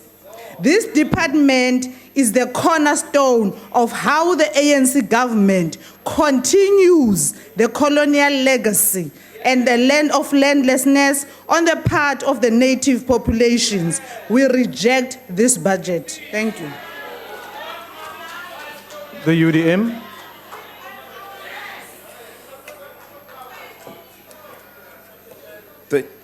Thank you, Chairperson. Because the department needs the budget, we support it. Land restitution is challenged by lack of funds already. And it's for that reason, partly, that we say we support the budget. We wish there could be more. People want what is rightfully theirs, and they want it now. And in order for that to happen, the department has to have a budget. Land reform is hampered by lack of technical staff that has to be addressed in order for us to actualize what needs to happen. There is a direct correlation between land acquisition, land development, and economic emancipation of the previously disadvantaged persons. So we do need a budget, we do need a department that moves in that direction in Patiswa. This is our feel. The sooner the minister finalizes the land tenure policies, which I know is handling currently, the better for the stability of those insecure tenants. Because if they know that this is their land, they've got title to it, or communities know that they can plan as they please how to utilize the land, the sooner can comprehensive plans for the utilization of that land for the betterment of the communities. We urge you, Minister, to fast-track the process so that our people can feel comfortable and settled in their land so that they can begin to plan constructively and comprehensively about how they want to move forward.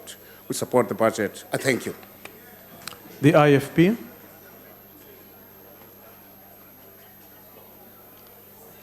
Thank you, Honourable Chairperson. While we support the UDM in urging the Minister to fast-track this process of land reform, which is a constitutional imperative, certainly what prevents this from happening expeditiously is the lack of administrative capacity and the lack of finances. Now, I address my comments and declaration here mainly to the Minister of Finance. Because to the Minister of Finance, unless we are serious about land reform in this country, and unless we want to meet what is enshrined in the Constitution, it's not going to happen if this department is underfunded and undercapacitated. They have been hiring consultants for a long time now. I know there's a shift in moving towards permanent staff, but we've got to have an accelerated program which ensures that they can acquire the capacity in-house and the funds. I think one of the serious problems for budgeting, Minister of Finance, moving forward, is the quantification of land claims. I don't think we know as yet how much land claims are going to cost. And land claims outstanding in terms of resources payable is going to be the biggest contingent liability that this government is going to have moving forward. And we need to address this. I did attend a meeting once where we had officials from Treasury and the Department of Rural Development and Land Reform. And they couldn't agree on a modus operandi on how to quantify how much this department requires. So what we are saying, moving forward, more funds, and we need to expeditiously handle the land claims process to overcome the fears of those people who feel the land is going to be taken away. A number of them have been informed that the land is going to be sold or taken away, but they haven't received their monies. We don't want people to go to court. Government should have the money on hand to be able to pay them. And then, of course, we need to meet the aspirations of those who rightfully Honourable Member, your demand time is their now land. expired. The NFP. House Chairperson, the NFP feels that we have got a plethora of legislation at our disposal. But what militates against land reform and restitution are, one, issues of a lack of will to ensure that people get land and also to reverse the ills of apartheid. Number two, there is a lot of what we call bureaucratic bottlenecks that hamper on restitution as well. The department must deal with those with immediate effect. And thirdly, we feel that a lot has to be done with regard to the rights of farm dwellers. I think they are not well treated, and as the NFP, we are crying on that one. And fourthly, which is the last one, we feel that the people that have acquired land are usually left in the lurch because they've got farms, but there is no follow-up to ensure that they are assisted to make those farms more sustainable for them in order to earn a living for food security and also for business purposes. But the NFP will support the budget. The ACDP. Thank you, Chair.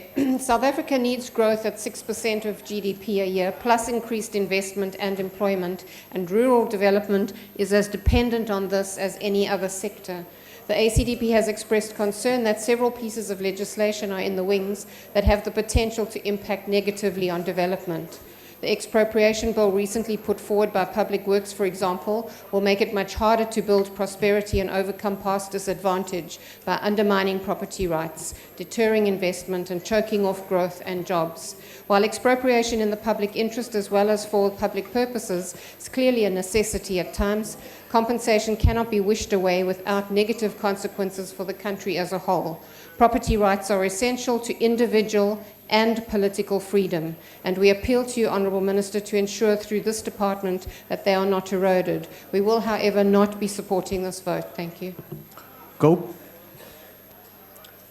PAC.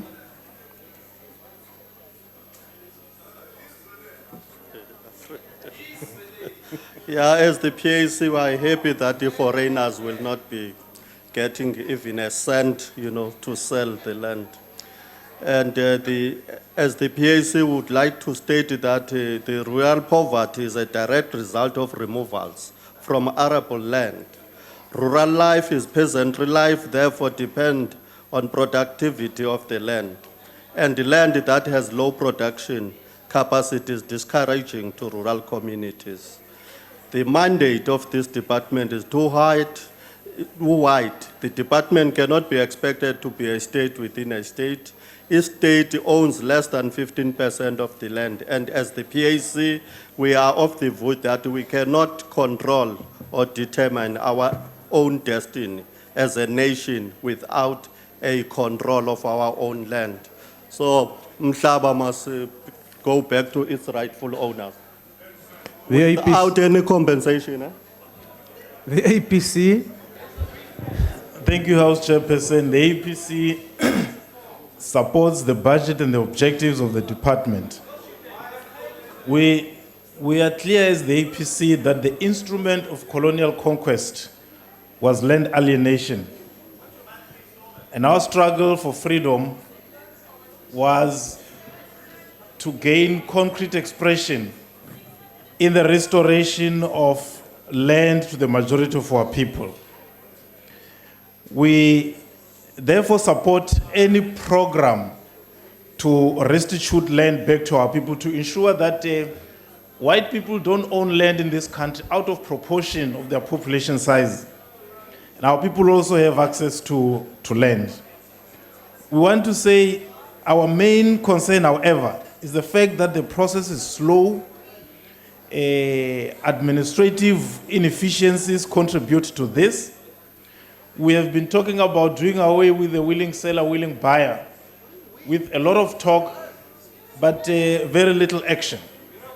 So we would want to say as the APC that we think if we are to do justice to our people, we need to ensure that they have access to land and they are able also to participate in the agricultural economy. Lastly, on rural development, there are people who, on Sunday, I met one young man in Polokwane who was part of the National Rural Youth Service Corps, who was trained in the South African Wildlife College over 3 years. And now he's a taxi driver. He's driving his brother's taxi from Polokwane to Alexander.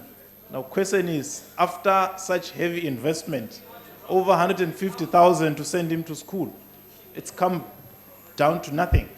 I think that there is need to ensure that such trainings are not just a waste of money, but it's an investment in that people who are skilled are able to be placed into jobs. Honourable Member, your time is now expired. The ANC. The ANC, Honourable Chair, the ANC supports the department's budget vote as was more fully articulated during the APCs. A myriad of reasons can be raised to demonstrate why it is patriotic and liberatory stance to support and pass this budget vote, among which we may wish to cite but 2 or 3 of those. One, that it does not only elaborate, but it takes further the fundamental SONA pronouncement by His Excellency the President on the land question, like the 12-hectare land ceiling on the amount of land per household, and the outlawing of foreign land ownership going forward with respect to productive land to start with.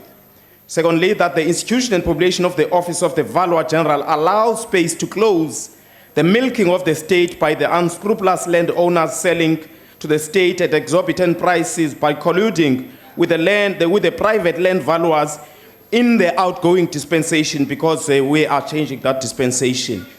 Thirdly, that following the reopening of the land claims or the restitution process, which was pronounced last year, this budget vote now puts in place due resources for an expeditious implementation of this progressive agenda, and also many other numerous targets and milestones as were more amplified during the EPCs. Looking, Honorable House Chair, at this budget vote, it is most fulfilling to note its progressive linkage to the broader question of radical economic transformation phase of our NDR. This is more scientifically crafted and articulated in the ANC strategy and tactics, which further captures a correct appraisal of the domestic and international balance of forces. We pause once more, Honorable House Chair, to restate for anyone not to be confused, but to be clear in thought that, we quote, the main thrust of the NDR is the liberation of the black people in general and Africans in particular. So yes, Honourable Member, as was your time historically has now observed by expired. most, the ANC supports this budget vote. Thank you. Thank you. Honourable members, since there's been